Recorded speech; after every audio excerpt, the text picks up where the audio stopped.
Selamat siang, terima kasih kepada Bapak Ibu hadirin yang sudah berkenan hadir di acara sharing session atau webinar siang kali ini. Acara rencananya akan kami mulai nanti pukul 1:30 waktu Indonesia bagian Barat. Terima kasih kepada Bapak Ibu sekalian yang sudah hadir lebih awal. Sambil menunggu, kita akan memutarkan video company profile dari Badan Riset dan Inovasi Nasional dan SEAMOLEC. Silahkan kepada Mbak Dian.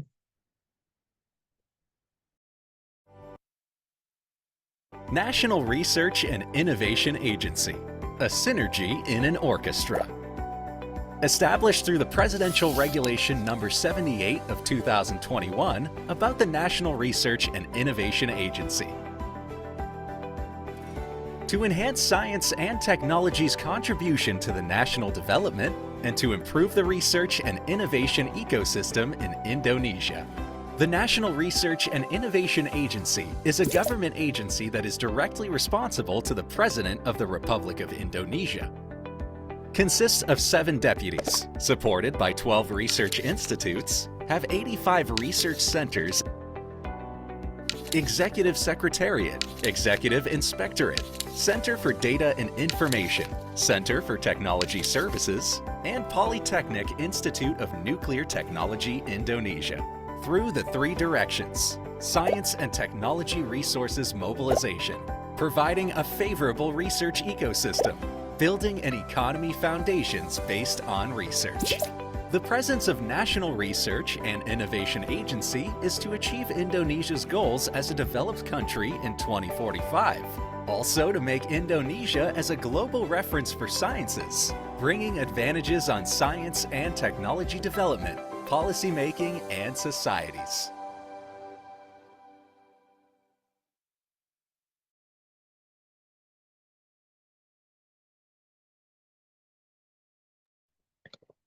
Selamat datang kami mengucapkan kepada Pak Wahyudi dari Siamo. Kemudian kami ucapkan selamat datang juga kepada Ibu Trina Bizanti selaku Kepala Pusat Riset Pendidikan. Selamat siang Pak Wahyudi. Assalamualaikum Mas Egi. Waalaikumsalam. Bunda. Sehat selalu Pak ya, sehat-sehat Pak. Alhamdulillah. Baik. Alhamdulillah. Alhamdulillah sudah hadir juga Ibu Trina dari Kepala Pusat Riset Pendidikan BRIN. Selamat siang Ibu Trina. Selamat siang semuanya. Assalamualaikum. Selamat siang Pak Waalaikumsalam. Wahyudi.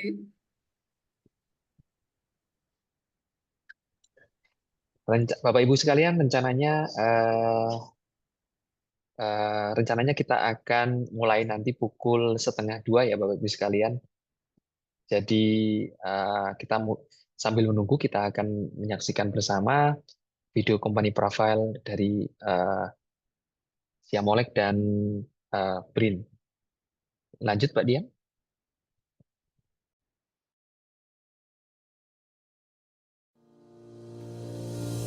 Welcome to SEAMOLEC accomplishment video this year.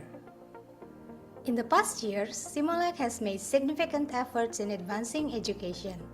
Let's take a closer look at some of SEAMOLEC's achievements.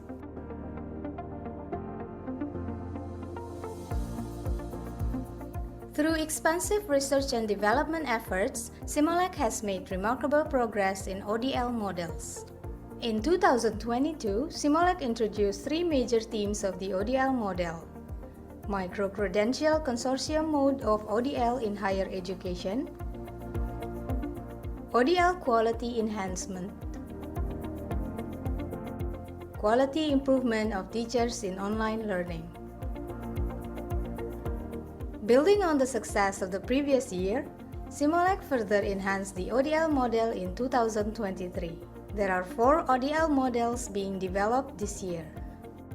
SEAMOLEC also played a crucial role in ICT development and usability in education, empowering educators to harness the potential of ICT for effective teaching and learning experiences, while reducing the paperwork, enhancing communication, and increasing operational efficiency within the center's operation. Through its training programs, SEAMOLEC equipped educators with the necessary skills and knowledge to excel in the digital age. SEAMOLEC fostered partnership and linkages with esteemed organizations and institutions both nationally and internationally. Collaborating with ministries, universities, and other stakeholders, SEAMOLEC shared best practices, exchanged knowledge, and worked towards common educational goals. SEAMOLEC recognizes the strength of collaborative partnerships. Through partnership, the center expands its networks and disseminates information through a broader platform. By organizing and participating in conferences, seminars, and workshops, SEAMOLEC facilitates the exchange of ideas, experiences, and best practices, fostering a vibrant educational community. Embracing online media platforms to expand its reach, SEAMOLEC uses digital news websites, webinars, and social media channels. SEAMOLEC wishes to provide positive impacts by delivering valuable insights and updates to its audiences. In line with SEAMEO's vision for educational advancement, SEAMOLEC has been dedicated to implementing the 7 SEAMEO priorities, ensuring progress and innovation in Southeast Asian education.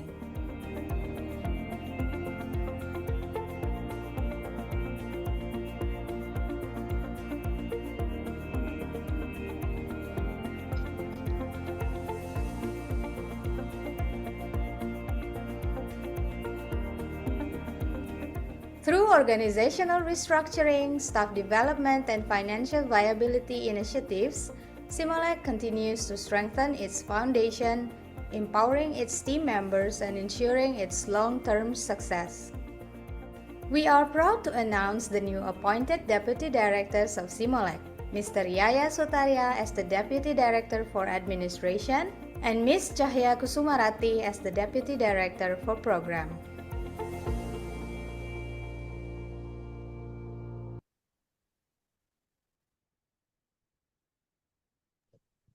Selamat siang Bapak Ibu hadirin sekalian yang kami hormati. Izin kembali lagi kami sapa. Terima kasih kepada Bapak Ibu hadirin sekalian yang sudah berkenan hadir lebih awal untuk mengikuti kegiatan kami, sharing session dan webinar yang dipersembahkan oleh Badan Riset dan Inovasi Nasional bekerjasama dengan SEAMOLEC. Acara rencananya akan kita mulai nanti pada pukul 1:30 waktu Indonesia Barat. Kegiatan sharing session dan webinar ini nantinya akan menggunakan bahasa Inggris. Namun demikian, nanti Bapak Ibu hadirin sekalian tetap kami harapkan partisipasinya. Apabila ingin bertanya maupun mungkin memberikan pertanyaan dapat ditulis melalui chat yang sudah tersedia. Nanti akan kami bantu untuk mentranslasikan kepada dalam bahasa Inggris. Meskipun demikian, bagi Bapak Ibu yang sekiranya ingin bertanya langsung nanti kepada pembicara kami, dapat nanti mengajukan tangan secara virtual, ada menu raise hand di sana, nanti kemudian akan kita panggil namanya, silakan untuk memperkenalkan diri dan kami berikan kesempatan. Sambil menunggu sampai nanti pukul 1:30, kita akan menyaksikan kembali video company profile dari Badan Riset dan Inovasi Nasional dan SEAMOLEC. Silakan Mbak Dian.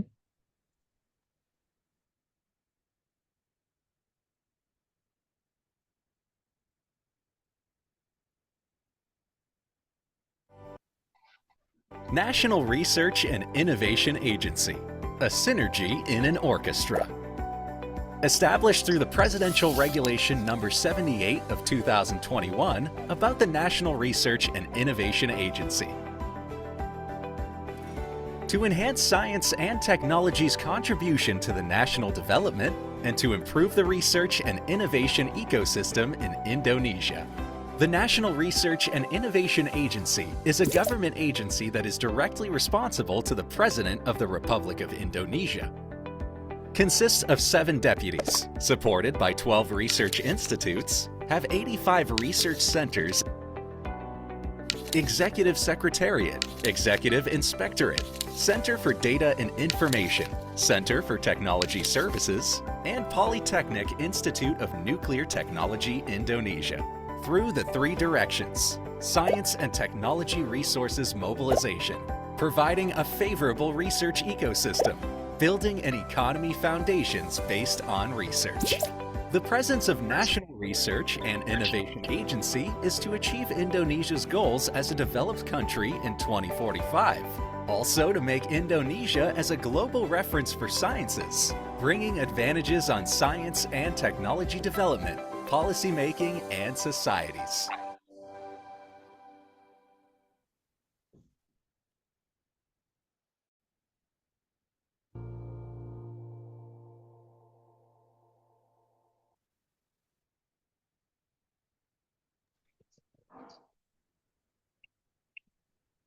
Bapak Ibu hadirin sekalian yang kami hormati, pada kegiatan webinar atau sharing session kali ini, kami nantinya akan membagikan kuesioner yang tersedia secara online. Mungkin Bapak Ibu bisa melihat dalam kolom chat. Dari kuesioner tersebut nantinya Bapak Ibu semua dapat klaim sertifikat untuk kehadiran. Jadi mohon partisipasinya dari awal hingga akhir. Mohon sekiranya untuk membantu penelitian kami, nantinya Bapak Ibu dapat ikut berpartisipasi dalam penelitian ini. Dalam kuesioner tersebut tersedia dalam dua bahasa, dalam bahasa Indonesia maupun menggunakan bahasa Inggris. Jadi nanti terima kasih Bapak Ibu sekalian yang sudah berkenan bergabung dalam grup WhatsApp yang diberikan oleh admin kami. Selamat datang, dan nantinya benar Bapak Ibu sekalian, nanti materi akan disampaikan melalui link ini. Kemudian apabila nanti kedepannya ada kegiatan penelitian maupun informasi lainnya, kami juga dapat menyampaikannya melalui grup WhatsApp yang sudah Bapak Ibu ikuti. Terima kasih.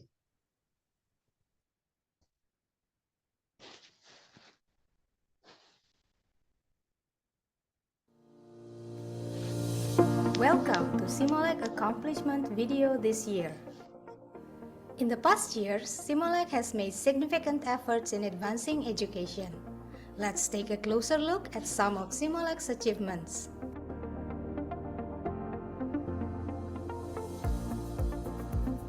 Through expansive research and development efforts, SEAMOLEC has made remarkable progress in ODL models. In 2022, SEAMOLEC introduced three major themes of the ODL model: micro-credential consortium mode of ODL in higher education, ODL quality enhancement, quality improvement of teachers in online learning. Building on the success of the previous year, SEAMOLEC further enhanced the ODL model in 2023. There are 4 ODL models being developed this year. SEAMOLEC also played a crucial role in ICT development and usability in education, empowering educators to harness the potential of ICT for effective teaching and learning experiences, while reducing the paperwork, enhancing communication, and increasing operational efficiency within the center's operation. Through its training programs, SEAMOLEC equipped educators with the necessary skills and knowledge to excel in the digital age. SEAMOLEC fostered partnership and linkages with esteemed organizations and institutions both nationally and internationally. Collaborating with ministries, universities, and other stakeholders, SEAMOLEC shared best practices, exchanged knowledge, and worked towards common educational goals.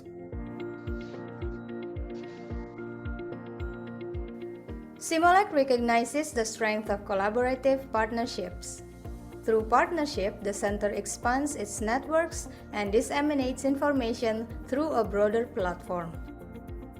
By organizing and participating in conferences, seminars, and workshops, SEAMOLEC facilitates the exchange of ideas, experiences, and best practices, fostering a vibrant educational community.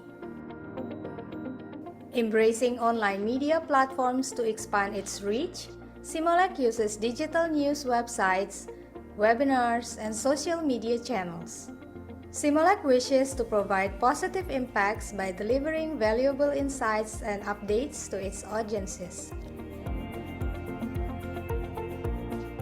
In line with SEAMEO's vision for educational advancement, SEAMOLEC has been dedicated to implementing the 7 SEAMEO priorities, ensuring progress and innovation in Southeast Asian education.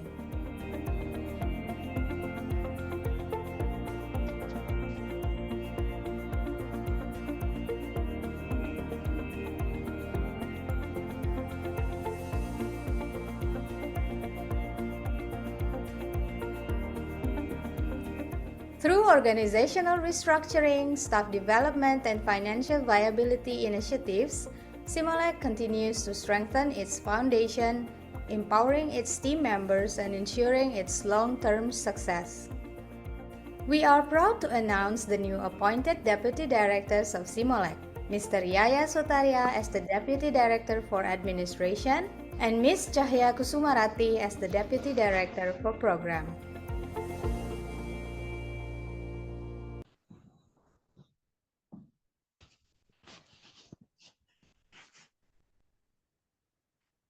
Good afternoon, everyone.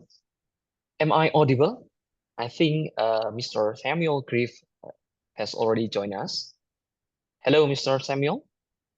Am I audible? Hello, good morning or good Oh, afternoon. yes. I was about to say good afternoon, but it might be different time in your locations, right? So it is Exactly. good morning in your location. So how are you today? I'm doing good, and I'm much looking forward to presenting some ideas to you. And thank you, everybody, for joining. How are you all doing? Okay, let's get started then. Good day, everyone. So welcome to the webinar, Artificial Intelligence in Education. How to teach in the artificial intelligence era using AI technology to embrace just-in-time learning. My name is Virgiawan Listanto. You may call me Egi, and I am honored to be your master of ceremony and moderator for today's webinar. To begin, let us pay attention and listen to the national anthem of Indonesia, Indonesia Raya.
Thank you, Mbak Dian, for playing the national anthem of Indonesia Raya. Now, to get everyone comfortable and engaged, we will start with a quick icebreaker. Are you there, Mbak Dian?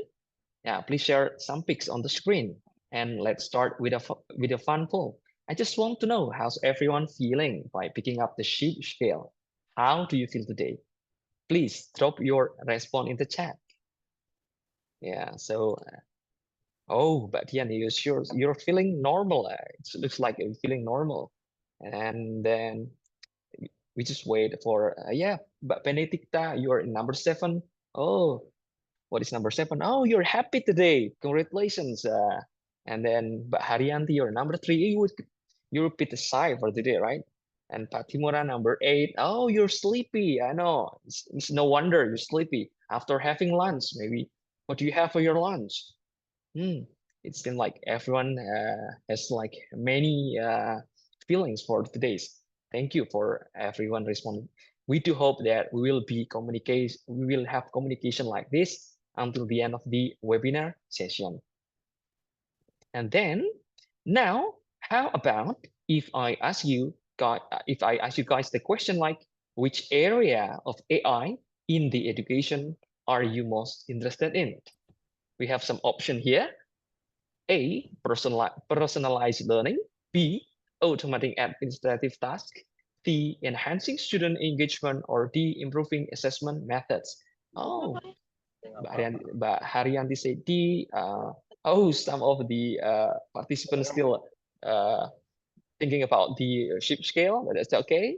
We have got C, A, B, A, D. Wow.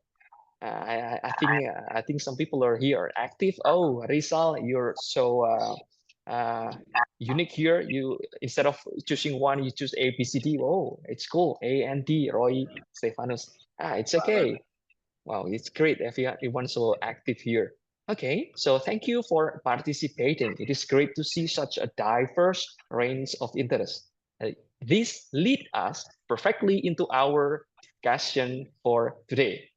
For now, to officially welcome you all, I would like to invite Dr. Trina Vizanti, the head of the Research Center for Education, to deliver the welcome speech. The screen is yours.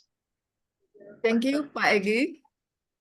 Okay, ladies and gentlemen, good afternoon, good morning, and welcome to our session on artificial intelligence in education, how to teach in the AI era using AI technology to embrace just-in-time learning. So I'm Trina Vizanti, head of the Research Center for Education at BRIN. It is my pleasure to welcome Dr. Wahyudi as the director of SEAMOLEC, and also warm welcome to our distinguished speakers, Professor Samuel Grave. Hello, Dr. Samuel Grave. It's nice to see you here. And also Mr. Oliver Tian, our distinguished speaker, and our moderator, Pak Egi, and to all participants of this sharing sessions. So today we explore the transformative role of AI in education, focusing on enhancing teaching efficiency, personalizing learning, and providing objective assessment. We are honored to have two distinguished speakers, Professor Samuel Grave from Goethe University Frankfurt, and an expert in educational psychology and AI, and Mr. Oliver Tian, director and founder of Oliver Tian Associates, a visionary in AI and robotics. So this session is organized by our research group on human science and educational technology in collaboration with SEAMOLEC. So we aim to provide new perspective on integrating AI into education to support just-in-time learning. I extend my gratitude to Dr. Wahyudi, the director of SEAMOLEC, for his opening remarks, and to our moderator, Wigawan Listanto, for guiding us through this session. And also thank you to Dr. Janu Arlin Wibowo, Dr. Suharto, Professor Oos, and all members of the research group who have prepared this event thoroughly. Thank you for joining us today. I encourage you to engage actively with our speakers and make the most of this opportunity to learn and share ideas about the future of education in the AI era. Thank you very much. Thank you, Dr. Trina Vizanti, for your warm welcome. Next, we have Dr. Wahyudi, director of SEAMOLEC, to give the opening remarks. The screen is yours.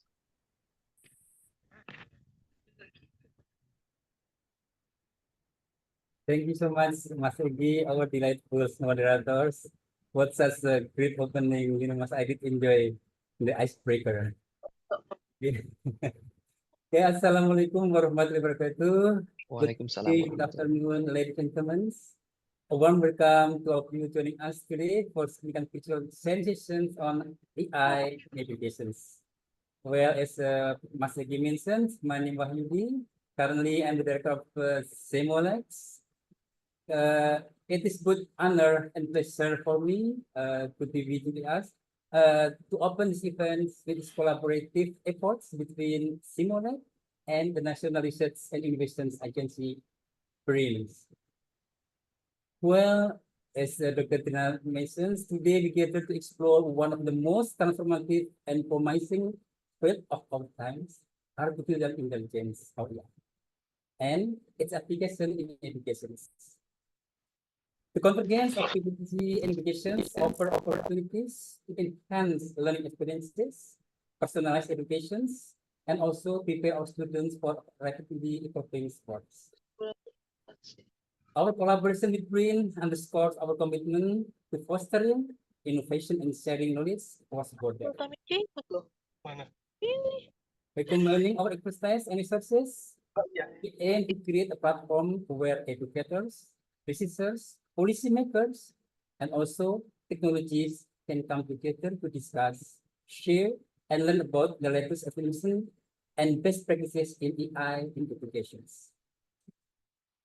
AI has the potential to revolutionize the education landscape, from intelligent tutoring system and adaptive learning platforms to automated gradings and administrative support, as Mas Egi just so us in the icebreakers.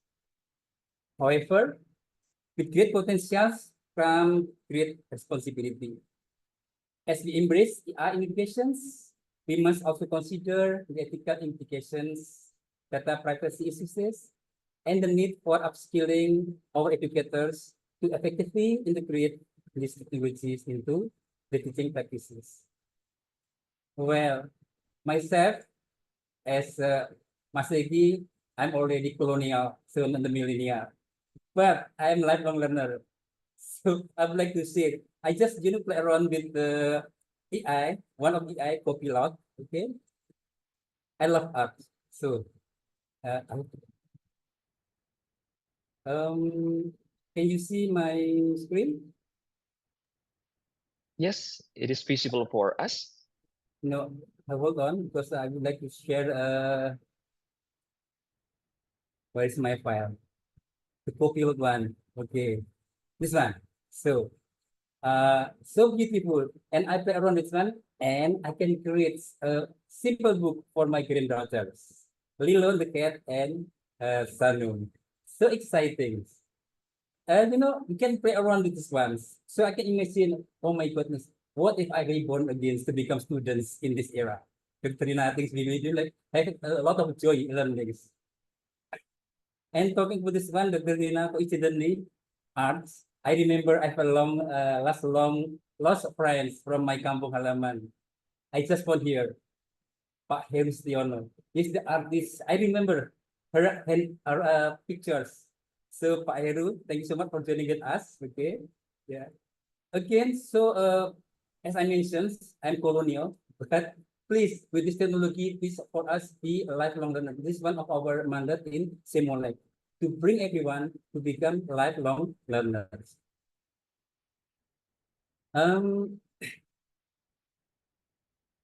Today's sessions, continue to my opening remarks, is designed to provide a comprehensive understanding of the current state of AI in education. We have an impressive lineup of speakers. We have Professors Oliver, from Singapore, and also Samuel from Professor Samuel from the University Frankfurt. Thank you so much, and we are looking forward for your expertise and sharings during today. So, I would like to encourage all participants to actively participate in this discussion and make the most of this opportunity. I believe we will learn so much from these two renowned and world-class experts.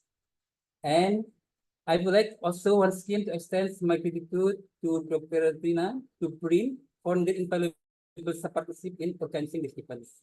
I also want to thank to our speaker, participants, and our dedicated team at SEAMOLEC for making these events possible.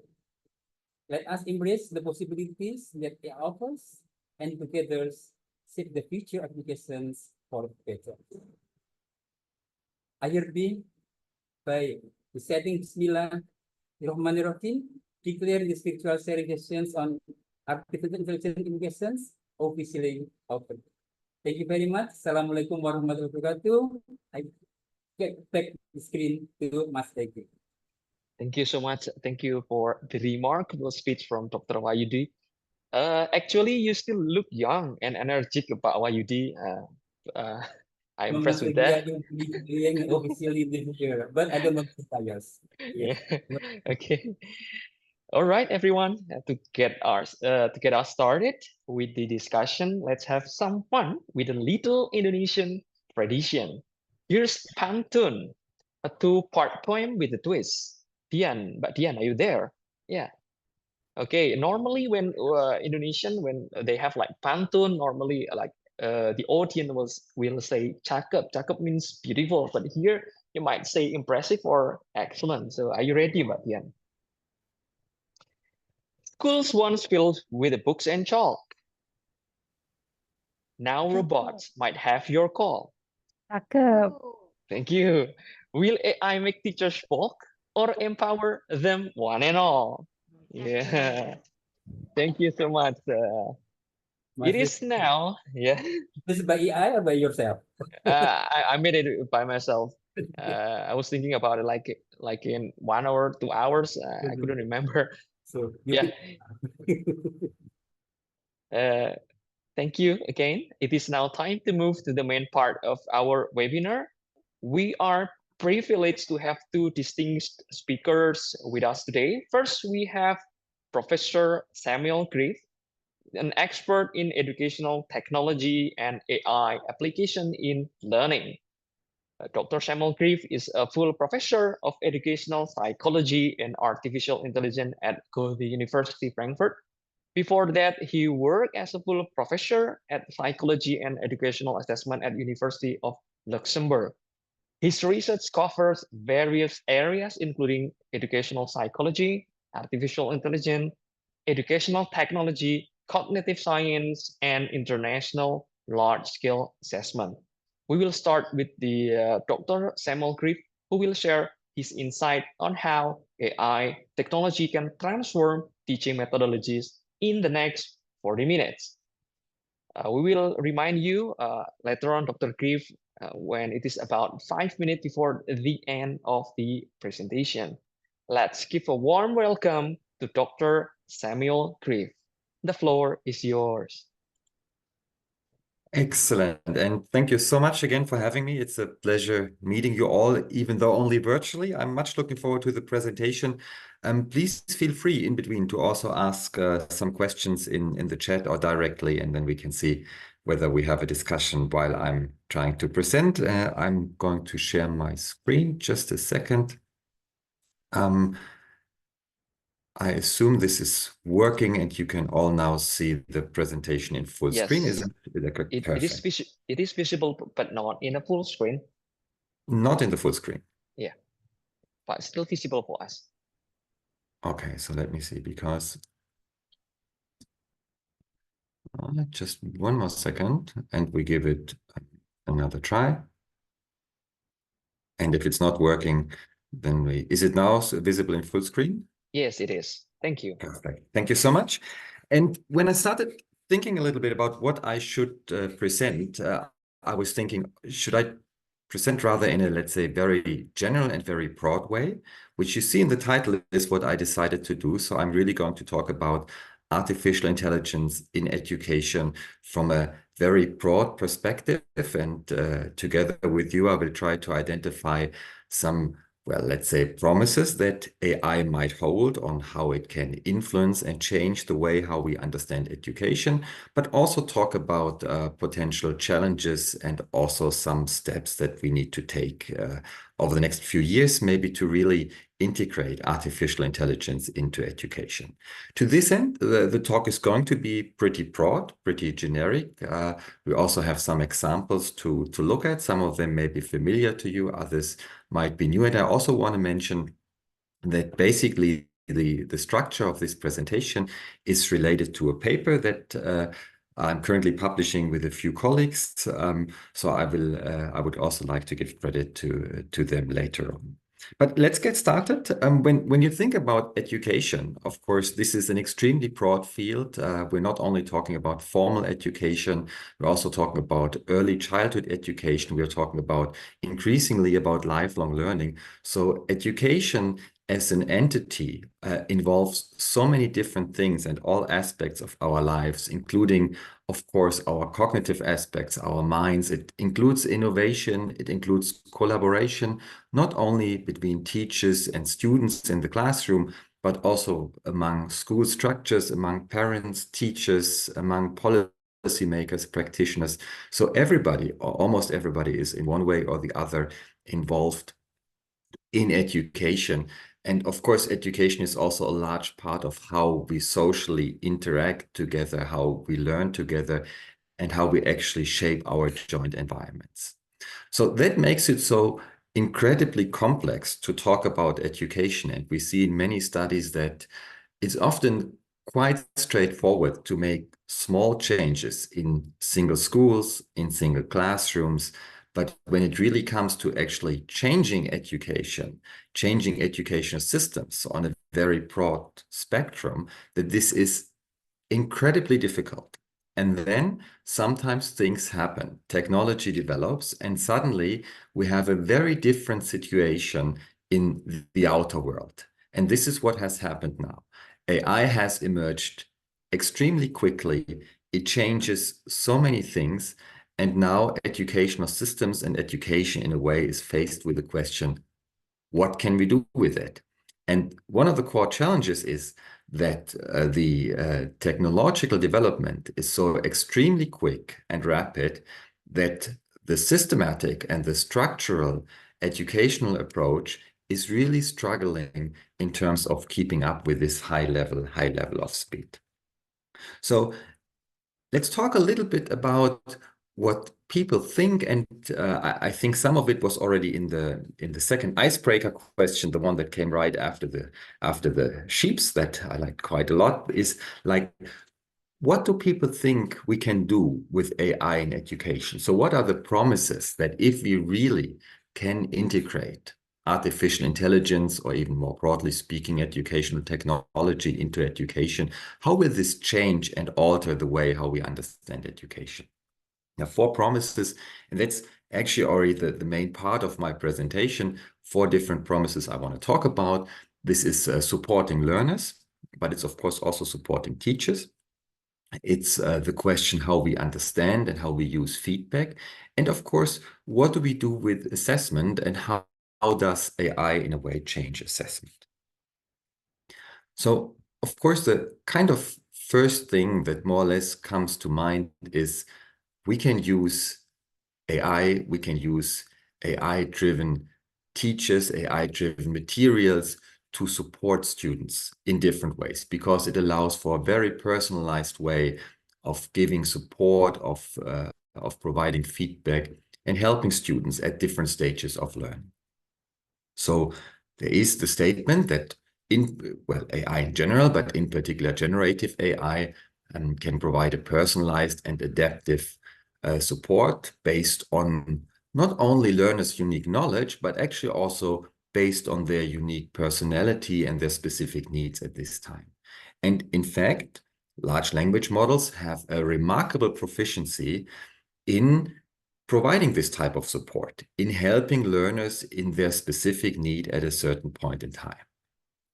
And there are actually quite some interesting examples out there. I would be interested to hear whether you have seen some of them. So one is Carmigo. You see it here. It was featured in the New York Times. And the core part, what you can see is this is not about just providing answers, but to kind of engage and support the learning process. You see this here, and of course, a student would probably ask something like, oh, can you just tell me the answer to, for instance, a math problem? And then Canmigo will not do that. It will kind of more support the learning process. And that is something that is kind of new in a way that it can be done in this level of detail. I think that was unseen before. ChatGPT, example from ChatGPT, for instance, when it comes to writing code, you can basically ask large language models to provide a code for a certain program, and then even give you some explanation and kind of support you with not only this is the code that you need, but actually provide some explanation on how this code is run and what its different components are. Actually, I have a number of colleagues, even in research, that when they write their code for their results, they, for instance, in R or in other statistics program, they nowadays use ChatGPT to get kind of a first version. Something that I have some personal experience with, and it's presented in a very game-like manner, is Duolingo. Probably several of you have heard of that. It's a program for learning languages. It presents itself in a very game-like, but also driven by AI manner. So I think the core point here is, with these examples we saw briefly, the Khan Migo, we saw the ChatGPT and the Duolingo, is that also when you look at intelligent tutoring systems that have been around for probably 2 decades, 25 years, and it takes a lot of effort to develop them, generative AI is much better, and it easily achieves superior and more naturalistic interactions than you can ever have with the conventional tutoring systems. So that is probably one of the biggest promises, in particular when you think about resources in education and large classes, and you think about one teacher in a class with 25, 30 students. It will be difficult for this one teacher to provide support to all the students. And here, generative AI really has a lot of potential to provide specific personalized learning support.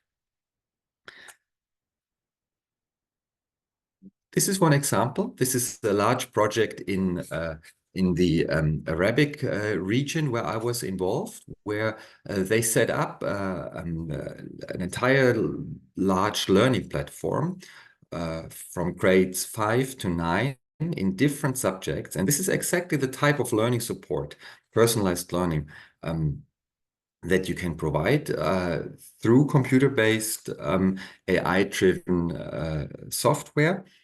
It's called the Aleph program. If you have a minute after the presentation, take a look on their website. So they have an integrated personalized learning platform that they use in, I think by now, over 5,000 schools. So it's really a large number of schools that participate. And of course, it's not only student-faced. So it's not only about supporting learning, but it also is supposed to support the teachers. So it's also teacher-faced, and this is the second part that we look at, or the second promise, that generative AI can be used to benefit teachers and to benefit curriculum development and also content generation. So the teachers can use generative AI to provide better, more targeted materials, and also maybe in a more efficient way.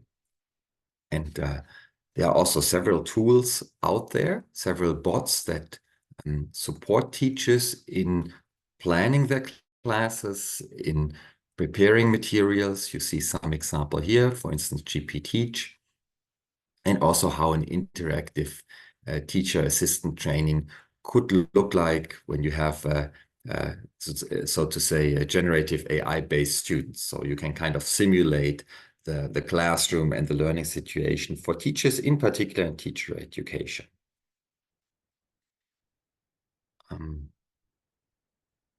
Is there another example on where a bot can help teachers to structure and plan their lessons and to help them in coming up with a reasonable structure. And of course, the same holds also for materials. And I hope that this brief AI-generated video is working, so teachers can use materials and can generate materials that are easier accessible. And let me see, and that it seems like it's not working now. That is a pity. But usually you would see a nicely animated video that was created for students by teachers with the help of generative AI. And there's some research on it, what actually happens in the classroom when you use these type of materials and when you use these products. And one interesting side effect is, for instance, that it can help to reduce some group differences. So of course, you would like to have different groups to have equal learning opportunities in school. And there are, for instance, large differences, in particular when it comes to STEAM classes, between male and female students. And some of these spots and some of these materials, they can actually help to make these differences smaller, which is probably something that on a political level is something that you would like to have. So this is the second promise, supporting not only the students, not only offering personalized learning support, but also supporting the teachers beyond traditional teaching paradigmas, and by fostering more dynamic and engaging learning environments, for instance, through the type of content that I just showed a minute ago. Another promise that AI in education holds is that we can use, and of course this is related to the two promises I mentioned before, that we can use and employ feedback in a totally different way now. Now, when I think back, maybe 30 years ago, teachers provided written feedback. It took them a lot of time. It was usually short and brief feedback because they just didn't have the time to provide more. Or when I think about a lecture at my new department, where it's a lecture for teacher education students, and I think there are around 1,800 students in this lecture, and they do provide an essay at the end of the lecture. 1,800 students, no way to provide personalized feedback to them. Now this changes with generative AI. So, and we've actually done this here in Frankfurt. It was quite an interesting big thing to do, that we provided generated feedback to them, and they were quite happy with it. Actually, they felt it was timely, it was personalized, and it wasn't in that case. It can also be multimodal. So we have new ways of giving personalized feedback on, be it math problems, be it psychology courses, or be it written texts. One example is the Flora project that uses GPT-4, and that can provide very detailed feedback on an essay. So you submit an essay and you get feedback on on different aspects, on the structure, on the content, on the level of originality. One thing that is maybe a bit more, let's say, kind of a fun thing is that you can also deliver feedback through avatars. So there are tools now where you can upload. You see this here on the lower left side. You can upload your own picture. So maybe I should have done this for this presentation and then generated a 3D avatar, maybe put some red hair around me or something like that, and then also provide feedback, spoken feedback in a very realistic way. And of course, the interesting thing is when you do this, in particular with younger students, so you have your teacher talking to you as an avatar, that increases engagement and effectiveness, and it's even better as compared to just giving feedback in a written way. So not only feedback changes, or the possibilities we have with feedback changes fundamentally, but also the way of how we understand assessment. And here we are already starting to run a little bit into, well, one could probably say into issues, because suddenly it's not so clear anymore where the borders actually are. So how can you, in the context of generative AI, how can you assess what actually a student can do? And also the entire nature of actually assessment, formative assessment and summative assessment changes. So it's not really clear anymore how you can put a mark on somebody, but it becomes much more, assessment can become much more integrated into the entire learning process. And it's more about monitoring how learning happens and providing feedback and then improving, than kind of having a test on a certain topic after a certain time. Also here, of course, you find this in many areas. There are quite advanced examples in the field of medical education. And in fact, when you look at medical education at universities, they usually employ, let's say, the most state-of-the-art things. Because, of course, you know, if you want to think about one profession that is trained the best, you know, you might think about teachers, but probably you might also want to think about doctors, that they should be trained in the best way possible. So here's an example of using generative AI to help students make good diagnostic assessments with patients. Now, I'm not sure entirely about the time, but I can always also just shorten towards the end, and I'm still waiting for the 5-minute signal, and I'm also happy to share my slides later on. But I do want to go a little bit on a side note, which is related to assessment in a very international context, because that's something that I find extremely relevant. International comparative studies where different educational systems are compared with regard to their futures and how they actually function. There are many of these assessments. Might be, well, I'm pretty sure there are also national assessments taking place in Indonesia. There are two quite broad and important assessments, which are PISA and PIAC. They are run by the OECD. And PISA is the Program of International Student Assessment, and PIAC is kind of, well, saying it easily, it's kind of the same, only for adults. So for people being between 18 and 65 years old. And these assessments, in particular PISA, have a large impact on how educational systems actually change, or how they do reforms when they compare to other educational systems. But of course, they are also very interested in looking at what students can do in terms of what they need in the 21st century.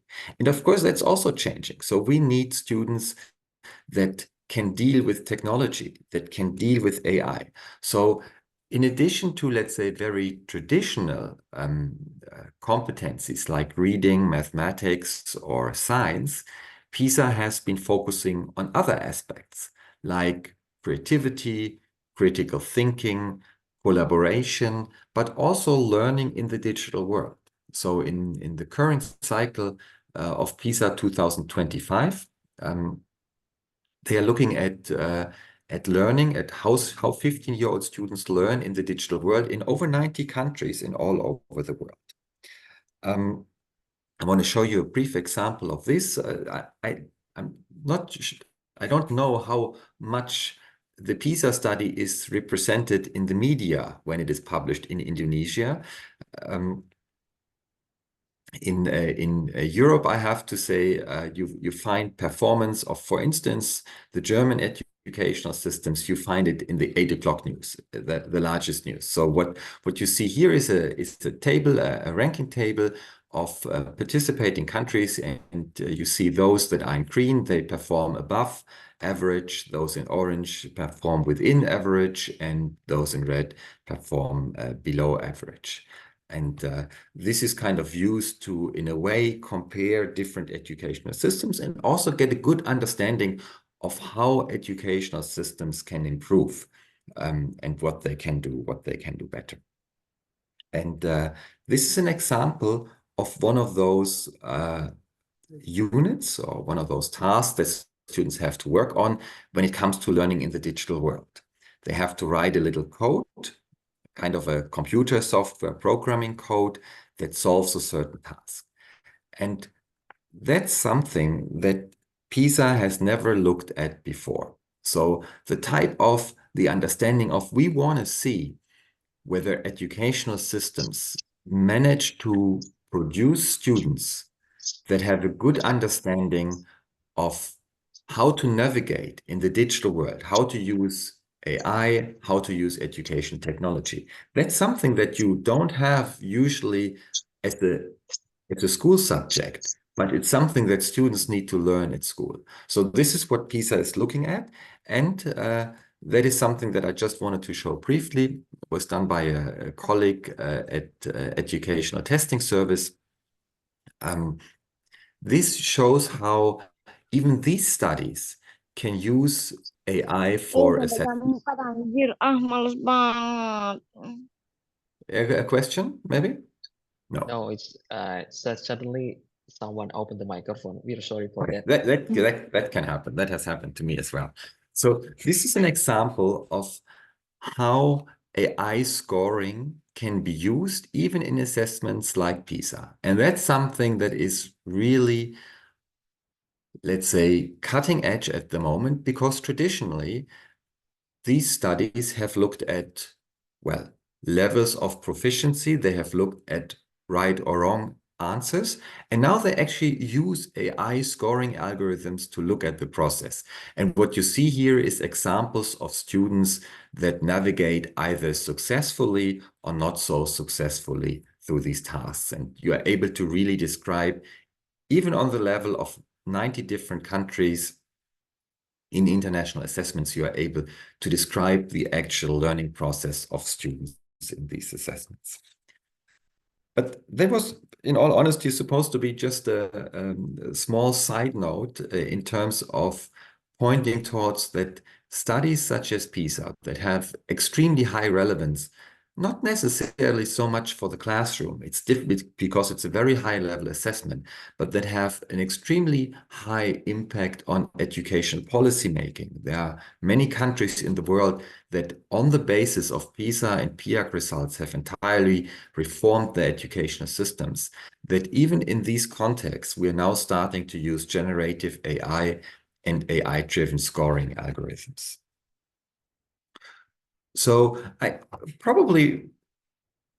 we would all agree to say there are many promises, many things that are happening, that are moving ahead. And I try to briefly talk about those four, about the support for the student, the support for the teacher, the way we can use and employ feedback, and then, of course, how AI, in largely a positive way, might be able to change how we understand assessment. Now, if you have such fundamental changes, of course, that always comes along with challenges as well. And I'm pretty sure that several of the examples that I will give you now, that you have heard of them before. But there are imperfections, there are ethical dilemmas. AI, I already mentioned, that can disrupt assessment. There's a question of workload and of bias. And I want to go through those with you, all of them briefly. And then we can also see later on what we do with these imperfections and these challenges. The first is, probably all of you have heard of that or have seen some interesting examples that even though on the surface and in terms of often the wording when you use large language models, AI seems to perform extremely strong, there are many imperfections. There are factual errors. You've probably heard of the hallucination phenomena, and you see this also here depicted in this figure.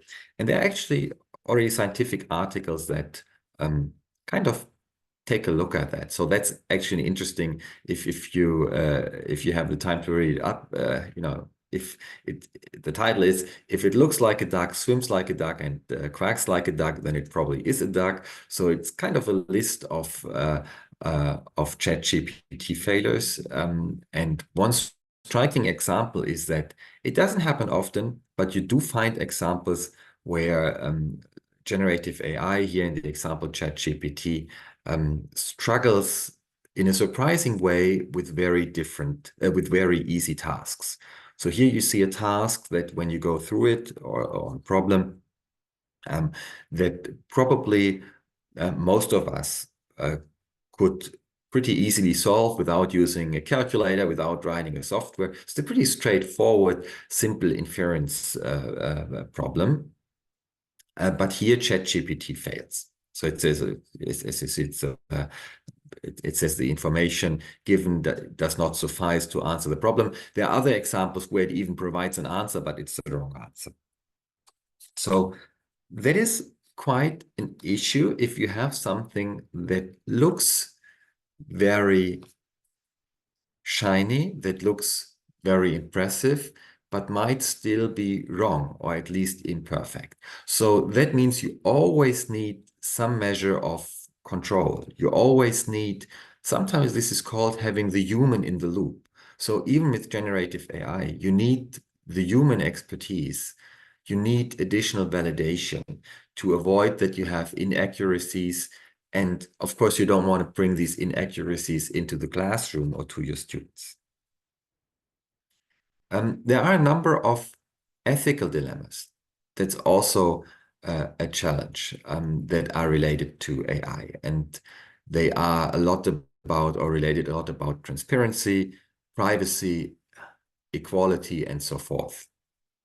So how can you provide consent? How can you have this aspect of trusted artificial intelligence? And of course, how can you make sure that the information that you receive is not really biased? And one issue that immediately jumps to mind is large language models. They draw from available sources, mainly on the World Wide Web. And of course, this is, in a way, you could say, language-wise or culturally biased. So about 3/4 of the material is in English, and you can see Indonesian is also on the list, but it's rather a minor part. So same holds for my mother tongue. So of course that introduces automatically the ethical question: how do you have fair representation of all language groups and also the cultural aspects associated with this language group? So a number of ethical questions. I mean, ethical questions of consent, of fairness, of diversity, they are very difficult global questions. And now they have become so much more difficult when it comes to generative AI. And that is yet a largely unregulated field. So there's much, from my perspective, that still needs to be done, and that also is in the making. Only very briefly, another challenge is the disruption of assessment. We see this mainly or a lot at universities. Like, you can't really say who wrote the essay and how much engagement was with the essay. So are we actually assessing the bot, or are we actually assessing the student? So on the one hand, of course, I would say it's a fair point that you can use generative AI to, support you in your writing process, but still you need the human in the loop. But it's becoming much more difficult to actually distinguish what is something that can be attributed to the human and what can be attributed to the AI, and where's the kind of intersection. Now, what that also comes along with is that if you use large language models to offload a lot of the work, you might not be able, as a student or as a lifelong learner, to develop some of the skills that you still need in other situations, such as critical thinking, problem solving, and creativity. So I think this is kind of one of the core challenges to make use. So speaking on the level of the society, to make use of generative AI in a way that we still develop our cognitive and non-cognitive skills in the best way possible. I want to talk briefly about productivity and workload, and maybe only show this slide here, because of course one hope would be associated with AI that it really also makes it easier, saves a lot of time, also for teachers.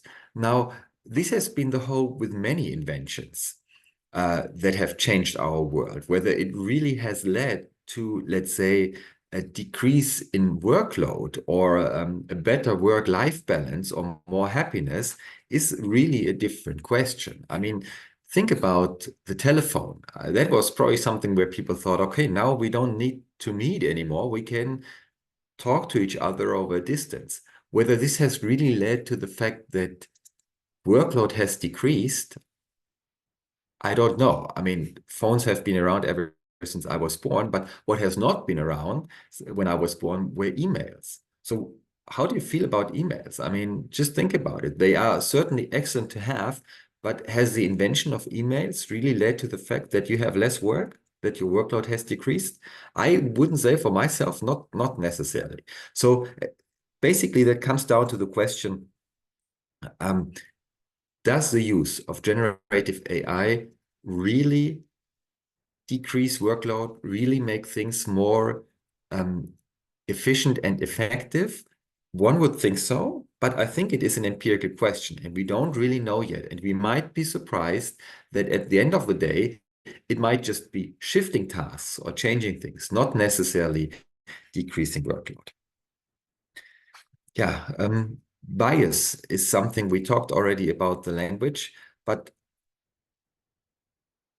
some generative AI algorithms, here Midjourney and version 4, if you prompt it, you get a very US-centered result. So you have bias and you need to be aware of that. And this bias is not only the language that I mentioned initially, but the bias is also about cultural values. You know, I would think probably many countries a superhero patriotic dog would not necessarily look like this. So it's kind of weighting both things against each other, the promises that we had, but also the various challenges. And it's kind of about navigating in between and making use of both of them.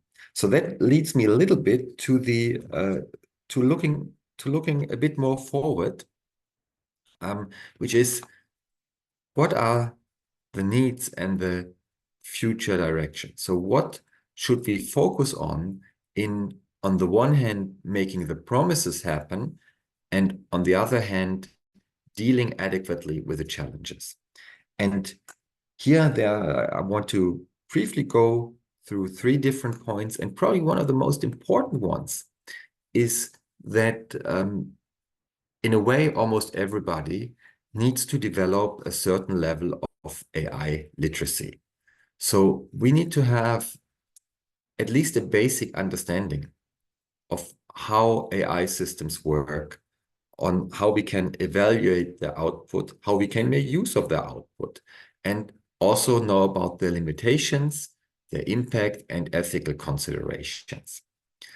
That is related a little bit to what I said about the PISA study. They want to look at transversal skills, and AI literacy is certainly one of the extremely quickly emerging transversal skills. Of course, you need to be able to read, to do math, and to do science. But 10 years from now, if you don't really know anything about AI literacy, or if you don't have any AI literacy, if you can't use a chatbot, if you can't evaluate information produced by large language models, you're probably going to struggle in a number of areas.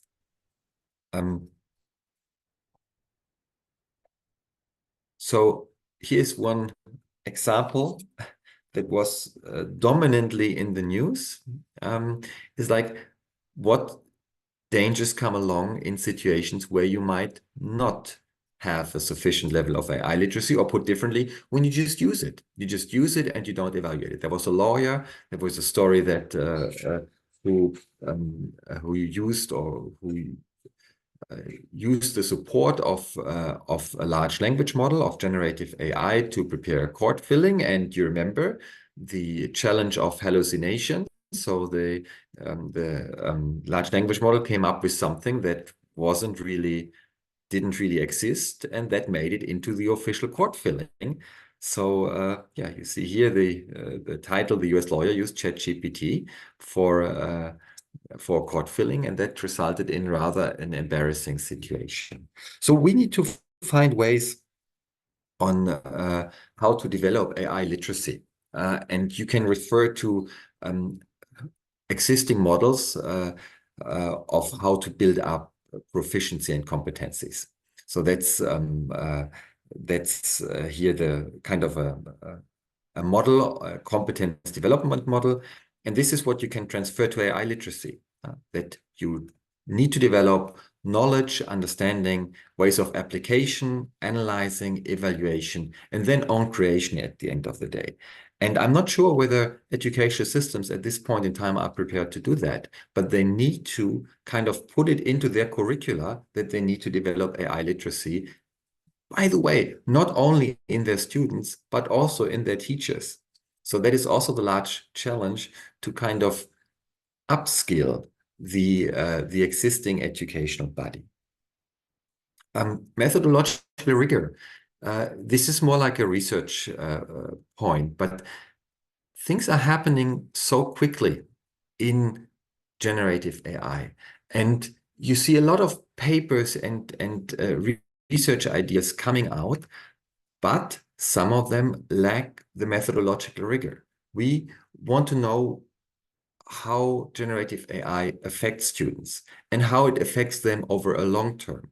So we need strong studies, we need good designs, and we need also some time to actually do research that goes beyond mere opinion, but that provides data and evidence for how to best use AI in education. And that is really something, because the technological development and the potential is so high, and research always takes a lot of time, that's really something where we are lagging behind in many ways.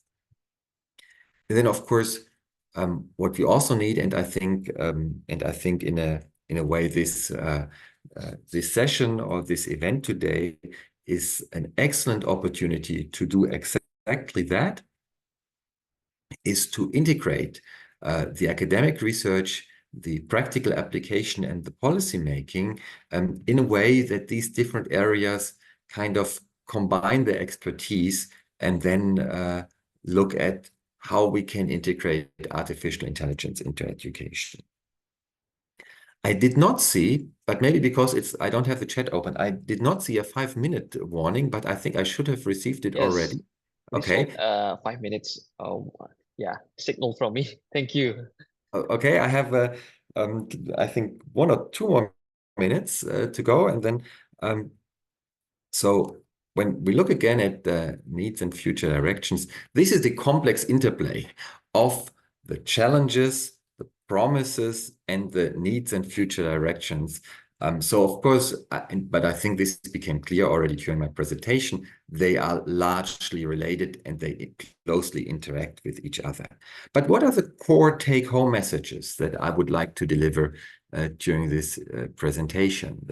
The first is that there is a unique opportunity, in a way you could say a transformative opportunity, to integrate artificial AI, artificial intelligence into education with a benefit for teaching, learning, and assessment. So throughout all aspects of education. Now, to realize this full potential requires addressing significant challenges, and we don't have solutions for all of them yet. Those are ethical dilemmas, imperfections of AI, disruptions in assessment, and potentially even, at least in the beginning, an increased workload for educators when they onboard with AI and integrate AI into their teaching. Now, what do we need to navigate these complexities? We need to cultivate AI literacy, so people need to develop AI literacy among all education stakeholders. We need to have evidence-based decision-making, so we need data to know what really works, and we need to ensure methodological rigor in all research related to AI in education. Now, I want to acknowledge my co-authors of this paper on which this presentation is based. Without them, or they deserve a lot of the credit of the thoughts that I presented in this presentation. So thanks to both of them, and thank you all for your attention. I did not look at the chat, but thank you so much. Please get in touch if you have any questions, and maybe we can also have a bit of a discussion now. Thank you very much.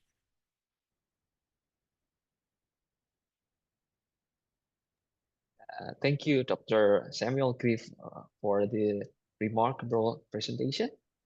Just a bit of story. When I was a primary school teacher in 2014, I used Khan Academy, Duolingo to teach literacy. At the moment, seeing the way Khanmigo and Duolingo are developing from your presentations, I believe it is very confident that the future will be fun and customized to its user.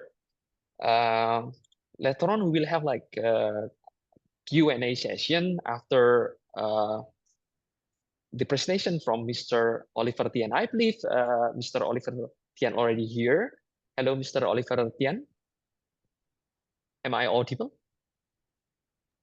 Hi, How are you, Mr. Oliver Tian? good. I'm very good. I listened to quite a bit of Dr. Samuel Gur's presentation. Wonderful presentation. I also saw the questions on the chat. Really good questions. I hope to answer them as I go along with my presentation. Yeah, I saw it. Thank you for sharing that perspective, Mr. Oliver Tian. Yeah, it highlights the ongoing debate about the potential impact of AI on education. Yes, many educators are concerned about AI replacing critical thinking, while others see it as the tool to empower students. I'm sure your presentation will shed light on how we can strike the balance and leverage AI for positive outcomes. But before we start listening to the presentation from Mr. Oliver Tian, let me read his CV. So basically, Mr. Oliver Tian is a highly motivated business and technology manager with strong communication, negotiation, and stakeholder engagement skills. With over 35 years of experience working within the information technology sector, including public service, Oliver has delivered complex and large-scale projects in international markets and various cultures. Is the director and founder of Oliver Tian Associates. He is also the Vice President Global Robot Clusters, or GRC, Vice Chairman International Alliance of Robotic Association, IARA, and many more. Now we invite Mr. Oliver Tian to discuss the practical aspects of implementing AI in educational institutions. I'm happy to hand the screen over to Mr. Oliver Tian for the next 40 minutes. Just like the same like previous speaker, I'll give you like signals 5 minutes before the end of the presentation. Please take it away. Thank you very much, host. Thank you for the audience. I see that we have got about 300 people in the audience. This is wonderful because it is definitely a very interesting topic. And I know that everybody's asking the questions that you're asking in the chat. I'm going to try to attempt to answer some of the questions, then I will jump into the presentation. Let me start off by saying that I do not believe AI will replace us in our jobs. But I must say that the person who knows AI will replace the person who do not. And that is where I will reinforce what Samuel shared earlier. You must have at least an elementary understanding of what AI is, how it can be used, and what's the best way to leverage the technology to support you in what you do. Thank you to the host for sharing my brief introduction. Let me share my slides and then we'll talk a lot more about what we can do. I'm going to push my slide into slide share. Okay, good. So I want to talk about how AI can be used to embrace in just-in-time learning. So there are two parts that I like to emphasize. One is the use of AI technology, and the other is really the whole idea of just-in-time learning. And this is something which I believe a lot in, and I want to talk a lot about it.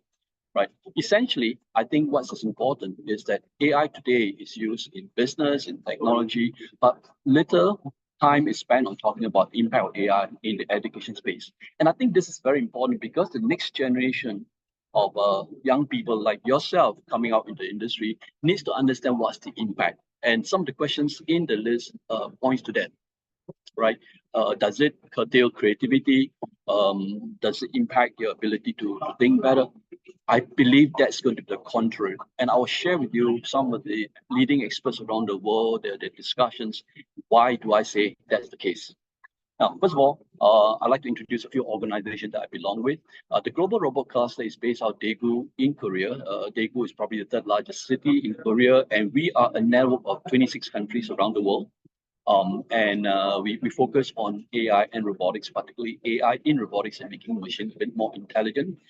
We believe we want to build, support countries that are interested in enabling the effective use of AI in robotics. The second group that I am part of is really the International Alliance of Robotic Association. And This association is based in Hangzhou, China, and hence I have a window into what's happening in China, the different provinces, the different aspects and progress of deploying AI in the different provinces and states. And of course, in Singapore, I'm part of APARA. APARA is a non-profit organization that based in Singapore that has membership across Asia Pacific region. I run my own consulting company. We help startups, particularly looking at AI and robotics and how they can, more importantly, build solutions that's more human-centric and support the use of technology. Now, a few key points to note. Technology such as AI are getting better, and faster, right? We know that over the period, right, the ability for such technology to reach a level that's equivalent to human performance is getting shorter and shorter. So the chart on the right that you see demonstrates how quickly handwriting recognition to image recognition to large language models is achieving that.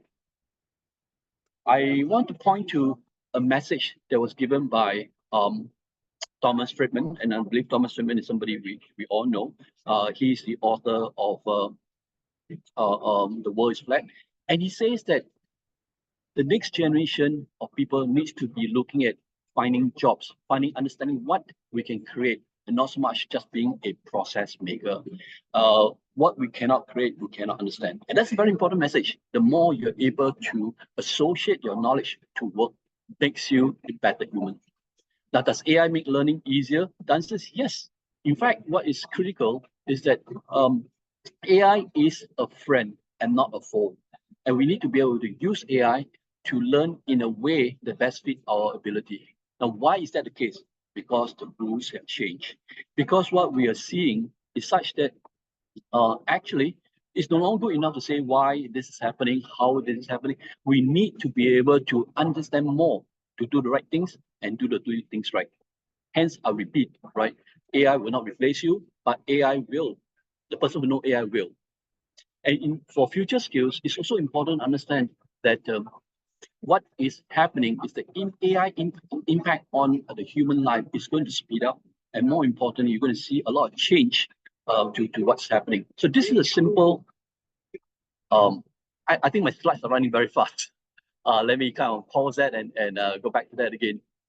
So a very simple way of looking at what's happening is that we believe, right, based on study, the impact on AI, impact of AI on the different jobs are going to be large, and learning is not going to get away with it. In fact, we believe the speed of learning, the ability to associate learning, the depth of learning are certainly going to be able to be impacted. And you as students will need to understand how best you can leverage Gen AI, ChatGPT, that's mentioned in the chat box, right? How we can leverage that.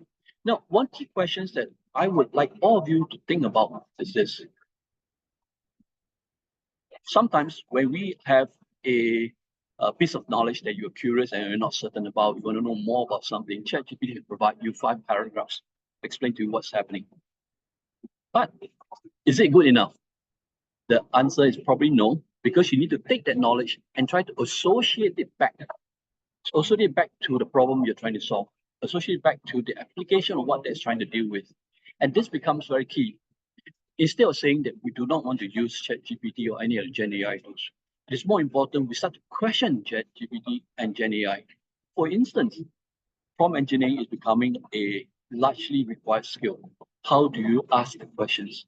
How do you reinforce the questions? How do you check further whether the questions can be validated or not? Hence, it is extremely important that we are able to understand some fundamentals before we can talk about how AI can support you. What is even more important is how can you actually question the output given by ChatGPT or any of the other Gen AI tools, such as ask the question, why not? Look at the reverse. Look at how things could have happened otherwise. If ChatGPT says it happens this way, why not another way? Or perhaps ask, what if? What if it is another possibility? How does it affect you? And hence, it's so important that we believe the learning journey is not going to be the same as before. As in the lecturer provide you all the content, what you do is just purely memorize the content and reproduce it in the examination. The learning journey will move towards how you can explore, how you get curious, how do you want to know more. It is not about how much you know. It's about how much more can you learn based on the knowledge that you have. So exploration to satisfy your curiosity is a very important piece of skills that you need to pick up. And of course, this grounds you on understanding the fundamental. The core fundamentals are something which all you must have as a basic knowledge. And it has to be deeply understood in order for you to explore further. Next, AI can be used to bridge theory and practice. Put that knowledge of understanding the large language models, the Gen AI tools into practice and see how it feeds back. And then as a human, question that, challenge that. And to do that, you need the fundamental skills to be able to do it. Eventually, you want to see how we can integrate AI into applying knowledge, and more importantly, allow you to cross-pollinate and innovate and push the agenda further. I like this diagram, right? AI needs to stimulate inductive learning. And let me explain that in a while. You have Lego tools are great. They've got lots of pieces. They're like data. You can sort it out by the different colors.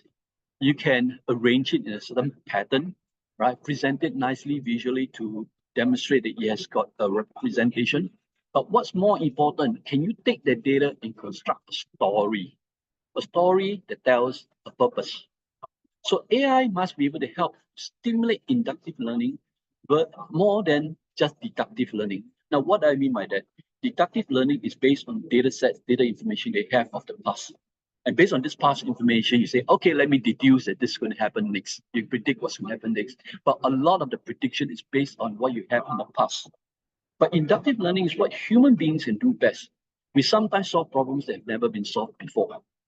And AI needs to help us to stimulate that because it provides us with necessary data points for us to consider how we can build that further and achieve the greater result. This is key. Now, do we want to use ChatGPT? Yes, to faster reference data sets, data information that can help us solve problems. But it should also induce us to learn better, to achieve better, and more importantly, attain a higher level of performance. And to do so, we need to understand a few things, right? The future skills in learning is not just about understanding what it is, remembering the knowledge, but it is really a function of a human and AI combined power in learning. And it should enable, one, the concept you learn must augment experiences in the moments that need it. It must apply. Secondly, it should help us to achieve better excellence in the future of work. The future of work is not going to be us as laborers, as people doing a job, performing as per normal, but more importantly, to be able to achieve a level of excellence that we want to expect. And finally, to include parties that can come together.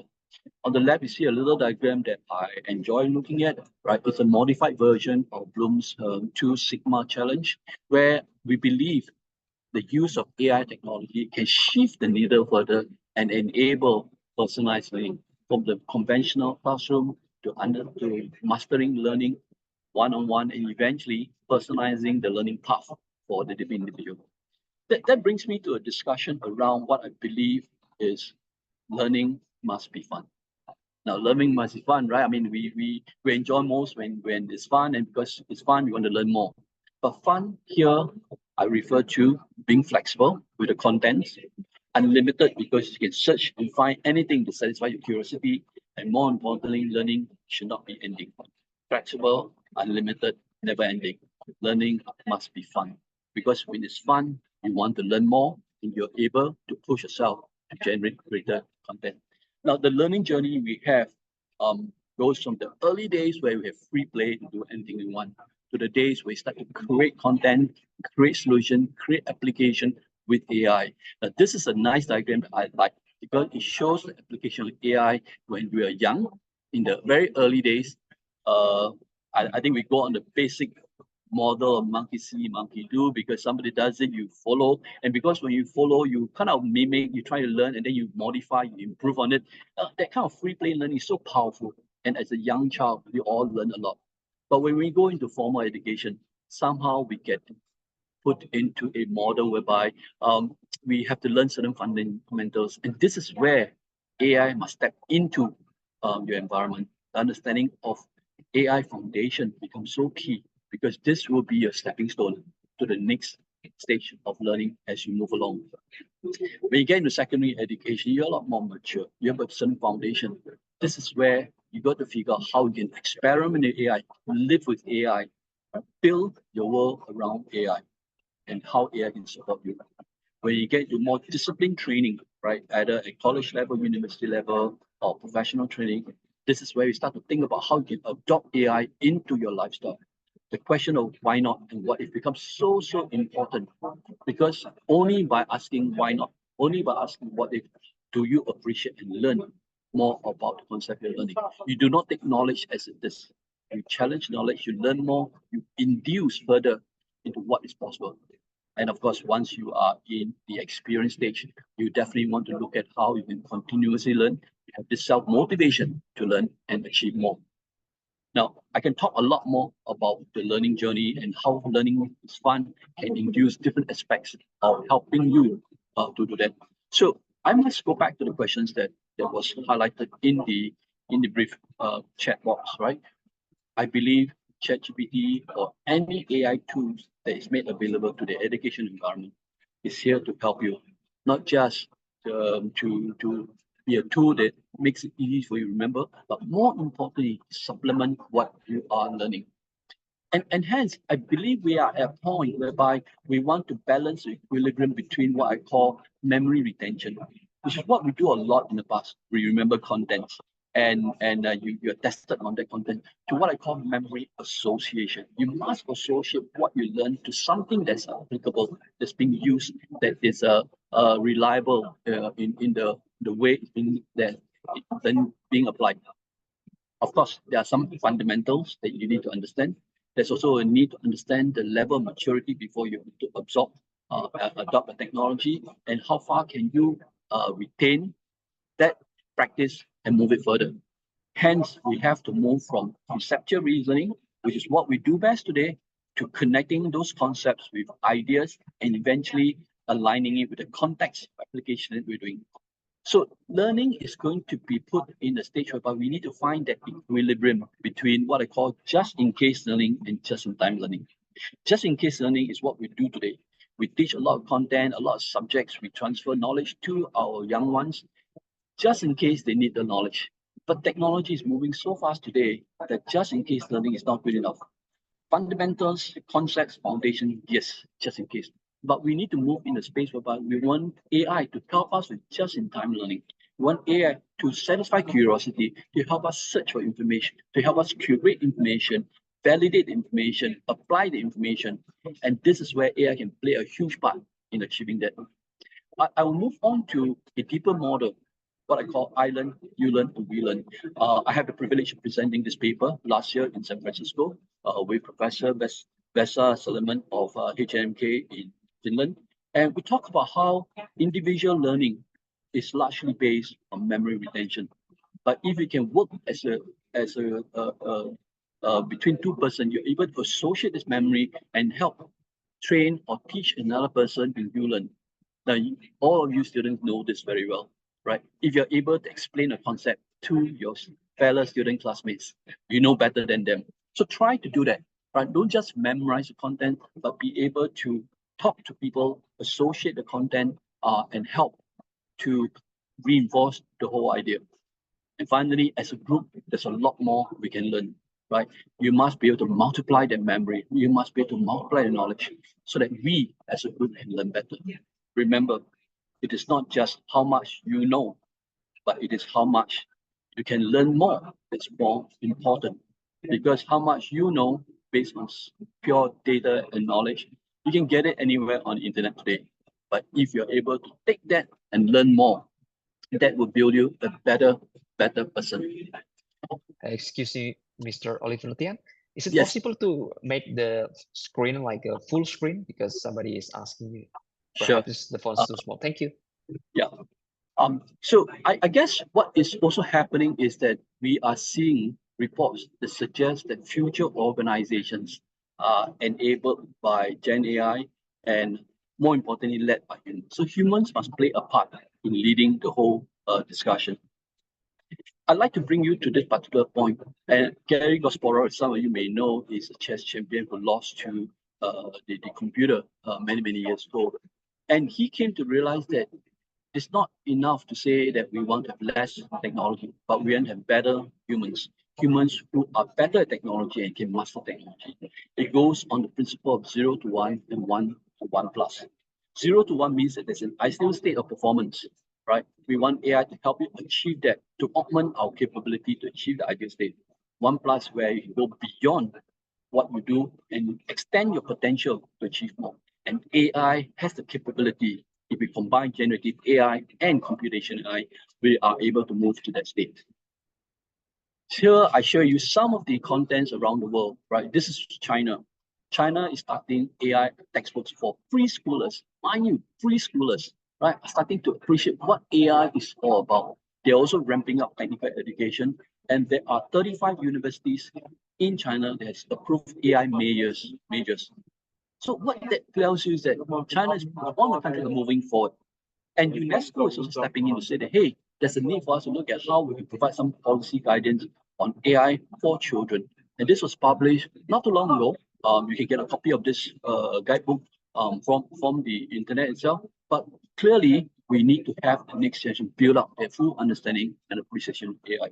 I say, hey, maybe it's just China, maybe it's just UNESCO. But hold on. Oops. Sorry about that. Let me move back to here are some examples of European university countries, right, who have started to adopt AI, right? Norway, as one example, has decided that ChatGPT should be used by students and teachers, and they are training teachers to help the children understand ChatGPT as a tool and not to shun it. Denmark is doing the same, and so on and so forth. So what we're seeing is that the use of tools is going to be like the calculator. We did not reject the calculator in the 1970s. Today, we rely on the calculator for faster computation, for being able to use greater contents. I am a fan of quantum physics. Max Planck is one of the person I spend time reading on. You may say, hey, it's not easy, right? But perhaps the learning institutions are starting to evolve. When you change the way you look at things, the things you look at will change. Let me repeat that, right? When you change the way you look at things you look at change. In other words, if we keep thinking of the same way of performing our task, we will always be there and not moving further. We must be able to take a different perspective on how we train, how we teach, and more importantly, how we learn. Another quote before I end my presentation by Albert Einstein: doing the same thing over and over again and expecting different results is not going to happen, right? This is the time where, with AI in place, you must think again how we learn, you must think again how we teach, so they can build a better generation. And in time to come, we can leverage technology to achieve what I call a zero digital divide.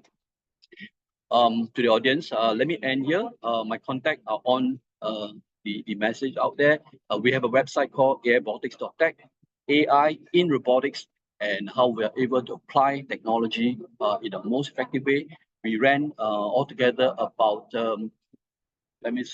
30 to 40 sessions of webinars on AI in robotics.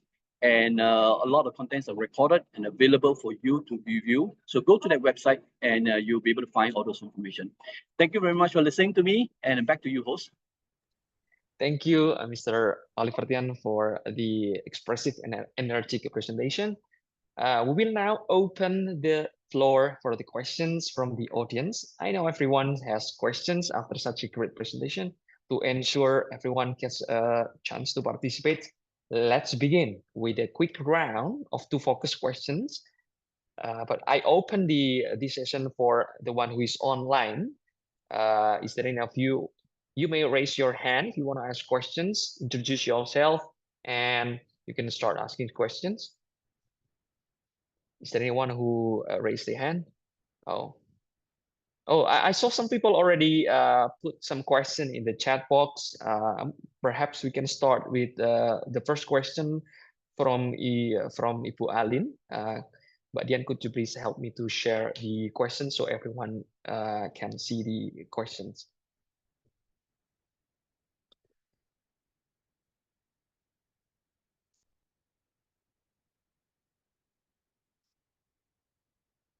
Okay, if I can read from the, don't worry, I can read from the chat box from Ibu Alin. Is there any universally established international regulations specifically governing how the code or references information obtained from the AI, like ChatGPT? If none, what do you suggest? What do you suggest us to do when quoting information from it? So the questions can be answered by two speakers, so we can have like two point of views. That's the. Oh yeah, thank you, Batian, for sharing again. Okay, I could take a first step to this excellent question, which points to one of the dilemmas that we have, that the level of regulation is first of all difficult to achieve, and second of all, there is not as much as we would like to have out there yet. When I collaborate with different universities in different countries, you usually have to talk to all of their lawyers specifically, because the regulations are very nationally based. There are, I think, first guidelines from, let's say, multinational policy organizations, like, for instance, the European Union, but there is nothing that I think can be consistently applied as far as I know. So what would I recommend? I would always recommend, whether there are any regulations or recommendations related to your specific use case in your country, and to be as transparent about the use of AI and how you used it as possible. Yeah, that would be my brief answer. I don't know, Oliver, maybe you can jump on that. Yeah. I sit into some of the classes here in Singapore, and part of it into Philippines and Hong Kong universities. Listen to the lecture in progress, right? And I quote you this particular anecdote, right? A professor is presenting a topic, and somebody puts up his hand and say, "Hey, ChatGPT says otherwise." So this student puts the professor on the spot because he's able to use ChatGPT to find the answer. I think what we need to do with both the trainer, the teacher, as well as the learner, has to relook at how we adopt the technology, right? I think it's important for the teacher to explore what ChatGPT can provide and compare that notes with what you are teaching, because you do not want to have a situation in class that makes it awkward. And of course, the student should not blindly just refer to ChatGPT, right, and what contents it produces, and question the professor, because sometimes the contents may have a different local context. So it is important, going back to what I shared earlier, what if and why not? So we need to build that skill. And I guess in critical thinking, we always challenge ourselves to think about that as well. Most schools today have started to publish the policies around the use of the Gen AI tools. A number of Singapore universities have already started to do that. So if any one of you are interested, you could check out some of the university guidelines on the use of Gen AI tools. It does make that particular reference. And like what Samuel said, it's very localized. Different countries will probably have different views on how ChatGPT and other Gen AI tools can be adopted. You'll find that sometimes the different countries actually propose different use of the tool and recommend different aspects of it as well. So yes, it's coming together, very localized to different countries. We can take reference to some of the colleges that started to apply the policies and then adapt it accordingly for your local use. Thank you. I saw Ibu Haryanti raise her hand. Please introduce yourself and feel free to ask the question. Thank you. Good afternoon, everyone. Maybe afternoon here in Indonesia. So my name is Haryanti. Actually now I'm a student in postgraduate students.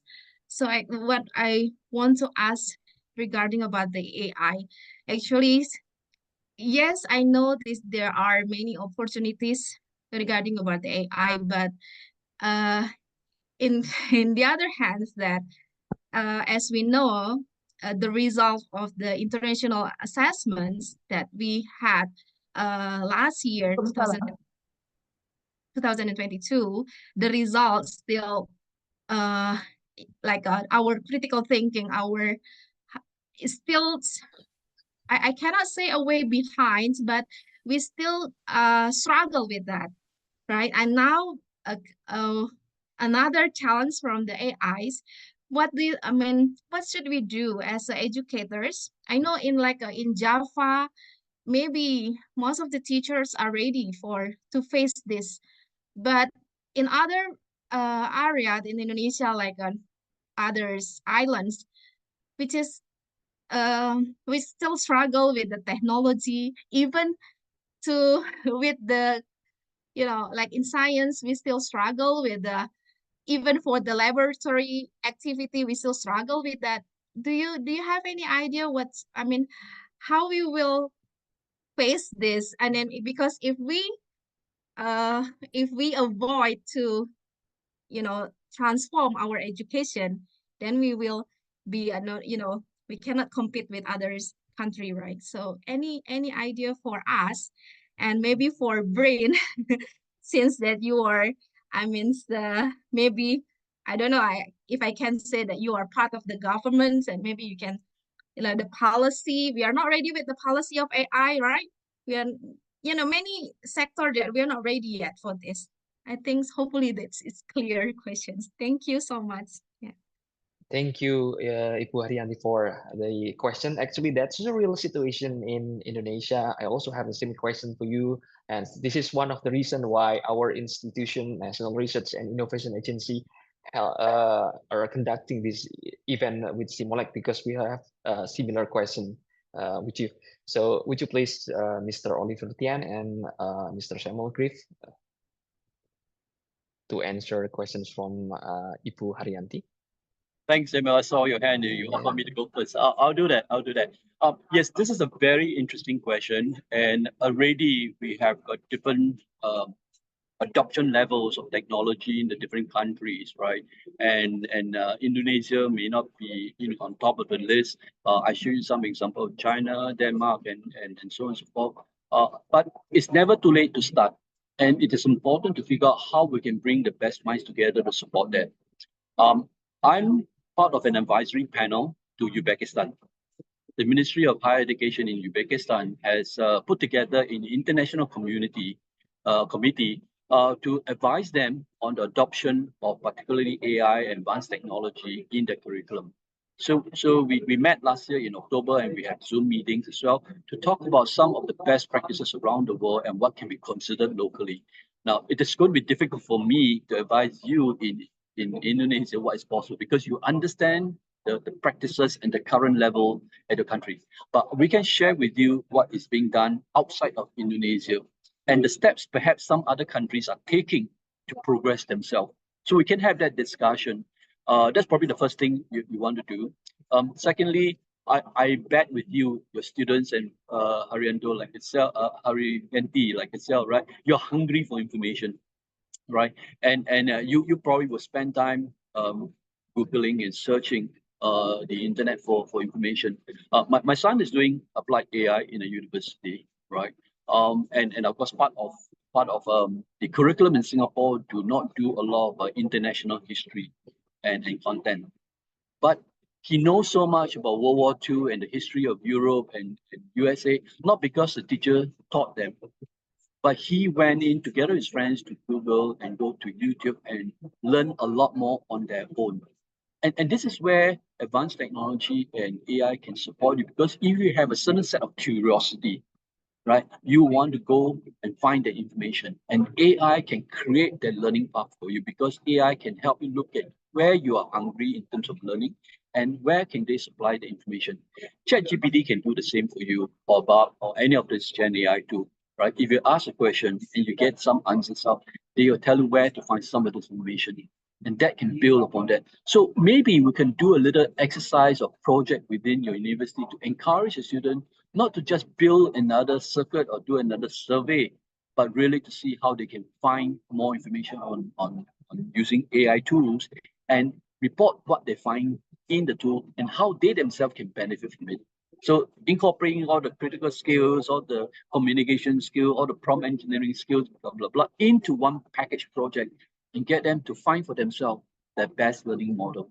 Maybe that could be a project consider. And I'll be happy to work with you to talk about how that can be structured, right? And I'm happy to elevate the level of what we have. I do that with the Philippine universities in terms of what they hope to learn and share with them some of the ideas. Samuel, over to you. Well, thank you for sharing that question, and thank you for your answer, Oliver. I would probably kind of go a little bit more on the educational system perspective. And if I understood you correctly, you mentioned that, and you see this in many countries, and you see it very clearly in, for instance, studies such as PISA or PIAC, that if many countries are concerned about having a sufficient level of mathematics, reading, and science in their students. And that is already might be a challenge for them for several reasons. For instance, because funding for education might be limited. And then when you start talking about additional aspects, you mentioned critical thinking, but you can think of a host of other things, also socio-emotional competencies, and now even AI literacy comes on top of that.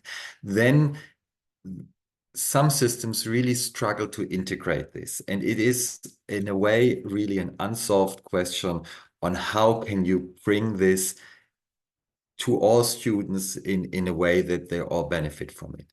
One way that you could start thinking about that is that it is important to really understand the situation. And there, national assessments or surveys or international assessments like PISA can just help to, first of all, describe the situation, to see, as you mentioned, is it really something across the board, or is it, for instance, in areas that are geographically not easily reachable, that might have difficulties in connecting with technology?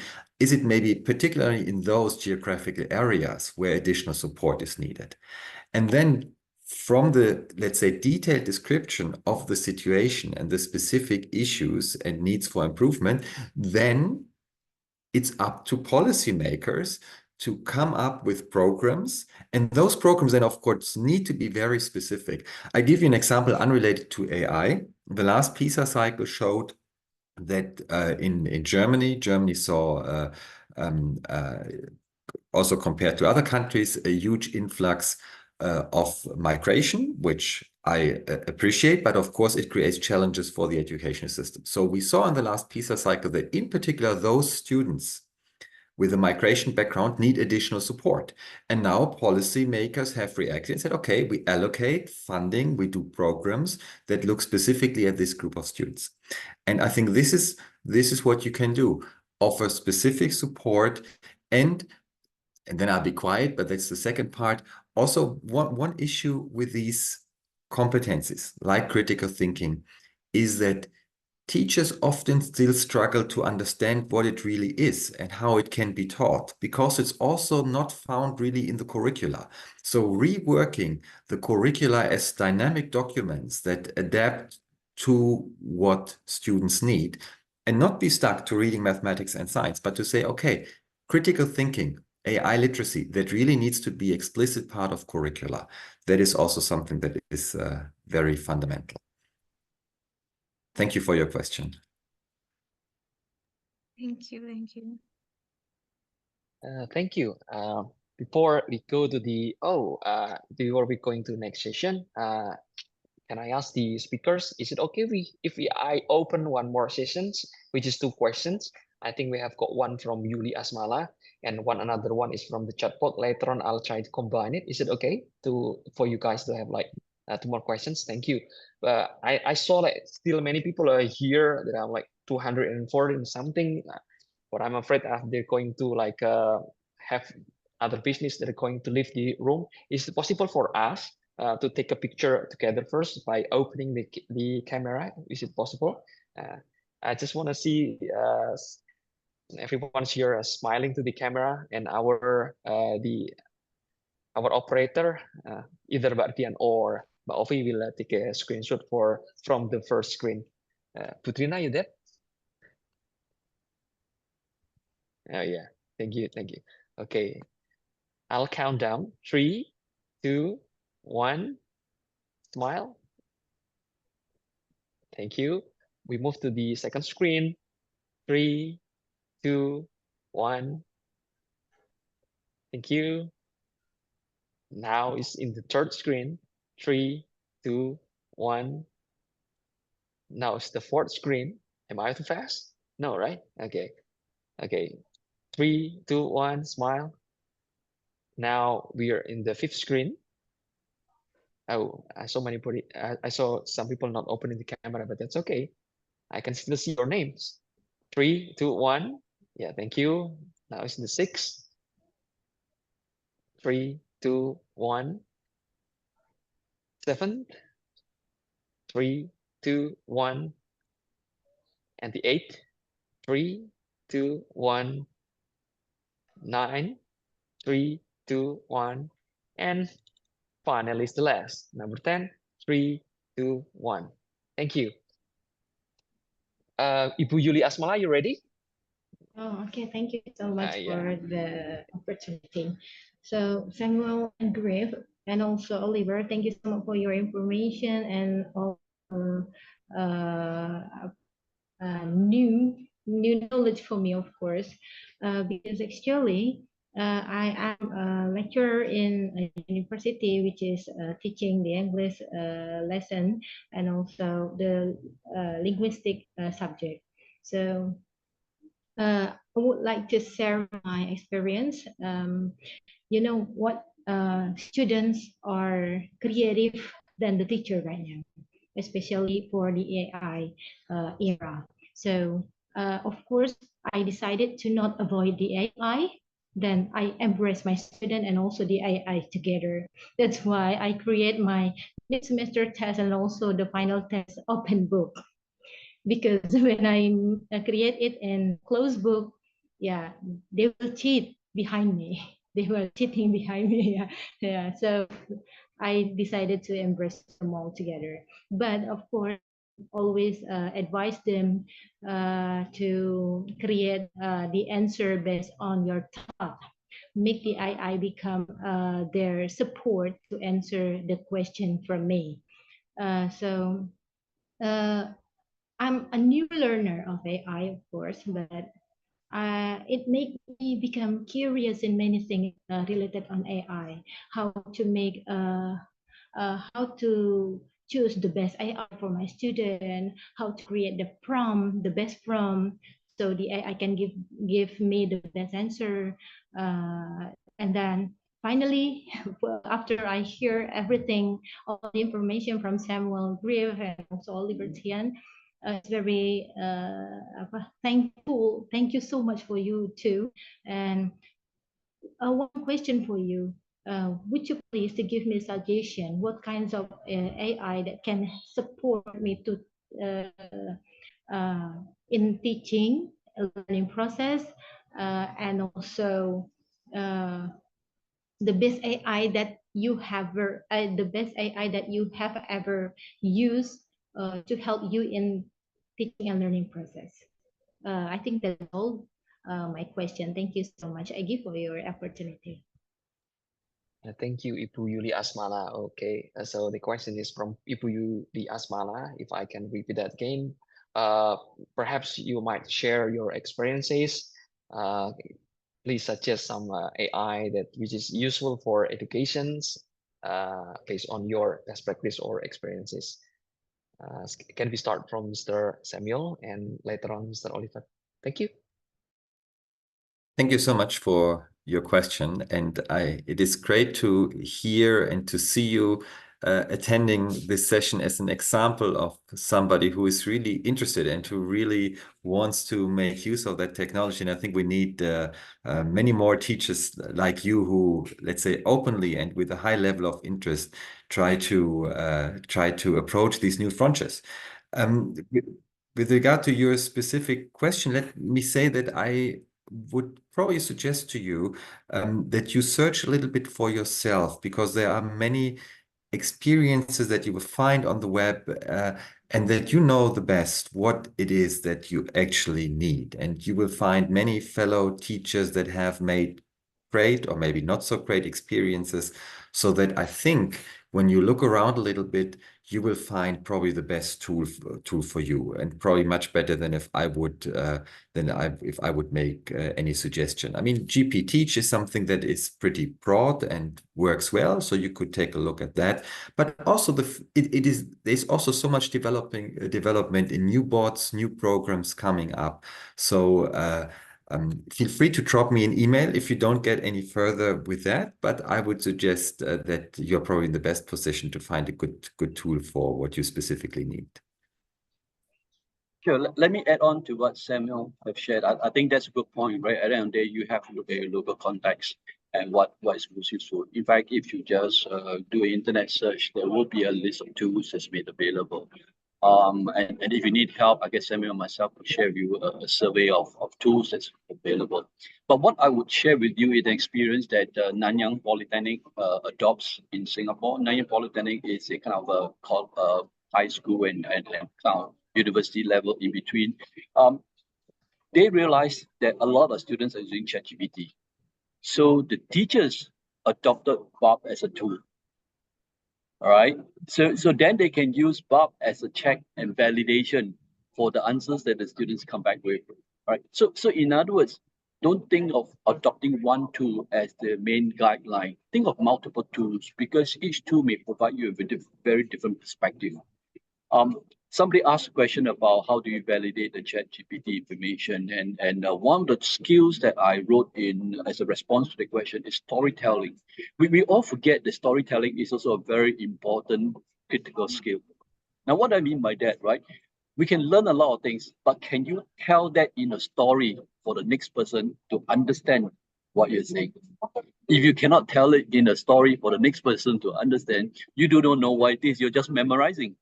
Right? So I would actually encourage teachers to get students to say, fine, this is a question, you come up with a ChatGPT answers, great. Tell me in your own words, tell me in your own perspective what it is, right? Now, if this child can, tell it in their perspective, add in their own, experience, right? They know and they understand. But if they just repeat what's inside, what's produced by the AI tool, they don't understand. Right? So what you cannot create, you cannot understand. If you can create a story out of it, you can tell your detail, that would be useful. So not to worry whether is this the best tool or this is a not so good tool, because there will be new tools coming out very soon, right? And there's no end to it. What is important, you must guide your students. You must guide them to appreciate the information generated by the AI tools, whether it's ChatGPT, Bob, or Gemini, or anything else, doesn't matter. But if you can guide them to ask the right question, to ask why not, to tell them, to get them to tell the story, you are coaching them. You are building the talent in the next generation. Back to you, moderator. Thank you. But Dian, could you please share the screen again? Because I want to combine the questions that I found from the chat. It is still it is related to the previous questions, there we can see the questions. Is it on the screen already? Oh, thank you. Yeah, educators are concerned about the appropriate of use AI tools in education, right? Some students are using the large language model like GPT to complete the assignments, just like previously mentioned by the questioner, raising question about the originality and deep learning. On the other hand, some educators worry that discouraging AI use altogether might hinder students' ability to find information effectively. So in your view, what do you think? How can educators best navigate this challenge? Should the focus be on developing research skills without AI, or should educators explore better AI tools for learning? These questions from Mr. Kumil and Aang Suhendar. So I think the questions sure. can be answered by I'm ready to go first. It's a good question, right? And a bit related to the earlier discussion that we have. I think I believe it is almost impossible to stop the students from using AI tools, and you should not, right? So in the past, we train our students in good mental mathematics, right?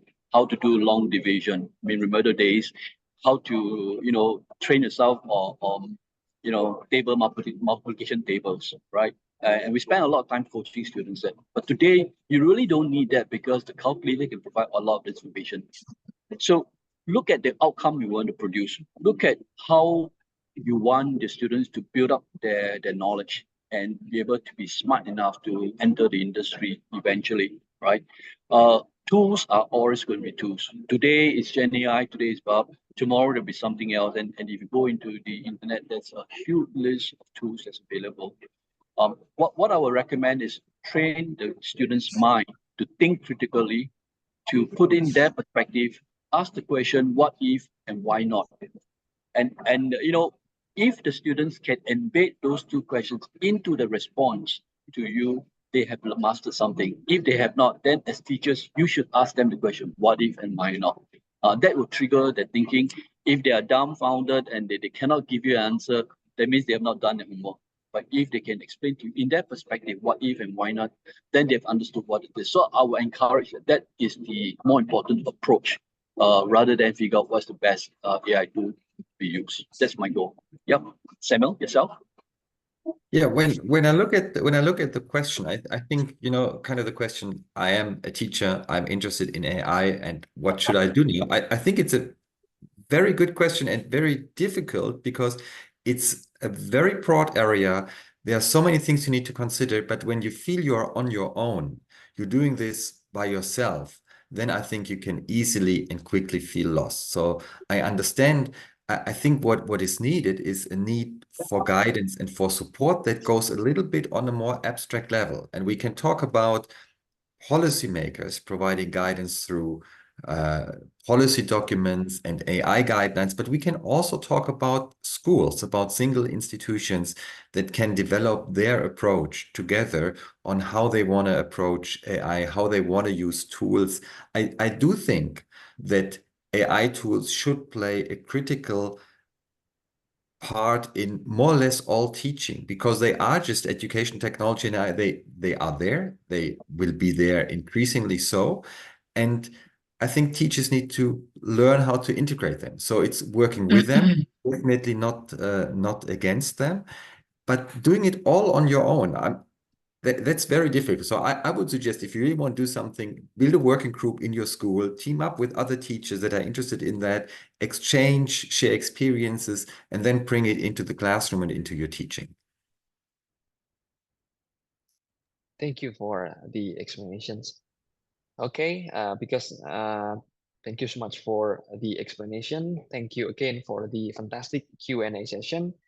Understanding current literacy levels is crucial, we believe, as we move forward in the field of AI in education. Because I already made a promise, pinky promise, we have only 2 sessions. So this is the end of the Q&A sessions. I apologize for the participants that I haven't got the chance to read the questions. Of course, we're happy to have you guys here. And of course, we're looking forward to have like similar occasion like this, similar agenda event that can bring us new knowledge and perspective from speakers that we can have around the world. Thank you once again, Mr. Samuel Griff and Mr. Oliver Tian, for your insightful presentation. To show our thanks, we would like to present you with this little token of appreciation, a certificate acknowledging your amazing contribution to this event. We will send it to you by email. First certificate goes to Mr. Samuel Griff as a speaker in sharing session Artificial Intelligence in Education on May 29, 2004. Thank you. And second one, we also will send a certificate which is presented to Oliver Tian as a speaker in the sharing session Artificial Intelligence Education on May 29, 2024. And of course, for all the participants, we also will give you some the certificates. Next, Yes, to help us as a research institution, BRIN, to improve appreciated insight, we have AI literacy instrument which is available online. But Dian, could you please share the screen? Yeah. Here we go. By filling out, you'll be directly contributing to shaping the future of AI education. That is bilingual questionnaire, which is available in English and Bahasa Indonesia. We appreciate your time and participations. You'll receive the certificate upon completion. So as we come to the end of this insightful webinar, I would like to thank our distinguished speaker, Professor Samuel Grieve and Mr. Oliver Tian for their dear contributions. Thank you to Dr. Tina Fizanti as the head of Research Center for Education. Thank you for Dr. Wahyudi for their opening remarks from SEAMOLEC. And big thank you to all of your active participation during this event. Thank you for all the committee, Mr. Janu, the team leader of this project, Bu Alin from SEAMOLEC, our partner from SEAMOLEC, and of course, Mr. Suharto, who helped us to contact Dr. Samuel Grieve and Professor Oos, Mbak Dian, Mbak Ovi, and also Mr. Kaprawi.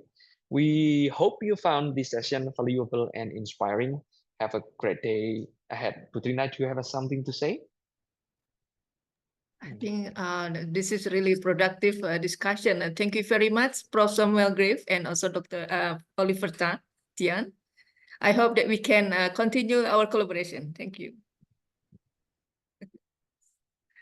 Thank you. This concludes our webinar. Goodbye, and thank you for joining us. Bye-bye. Thank you. Bye-bye. Bye. Thank you. Bye-bye. 7 Mas Egi. Yeah. Thank you, Simon, Oliver, great. I got my answer now from your presentations. Thank you so much. We are glad to hear that. Thank you, Putrina. It's very enlightening.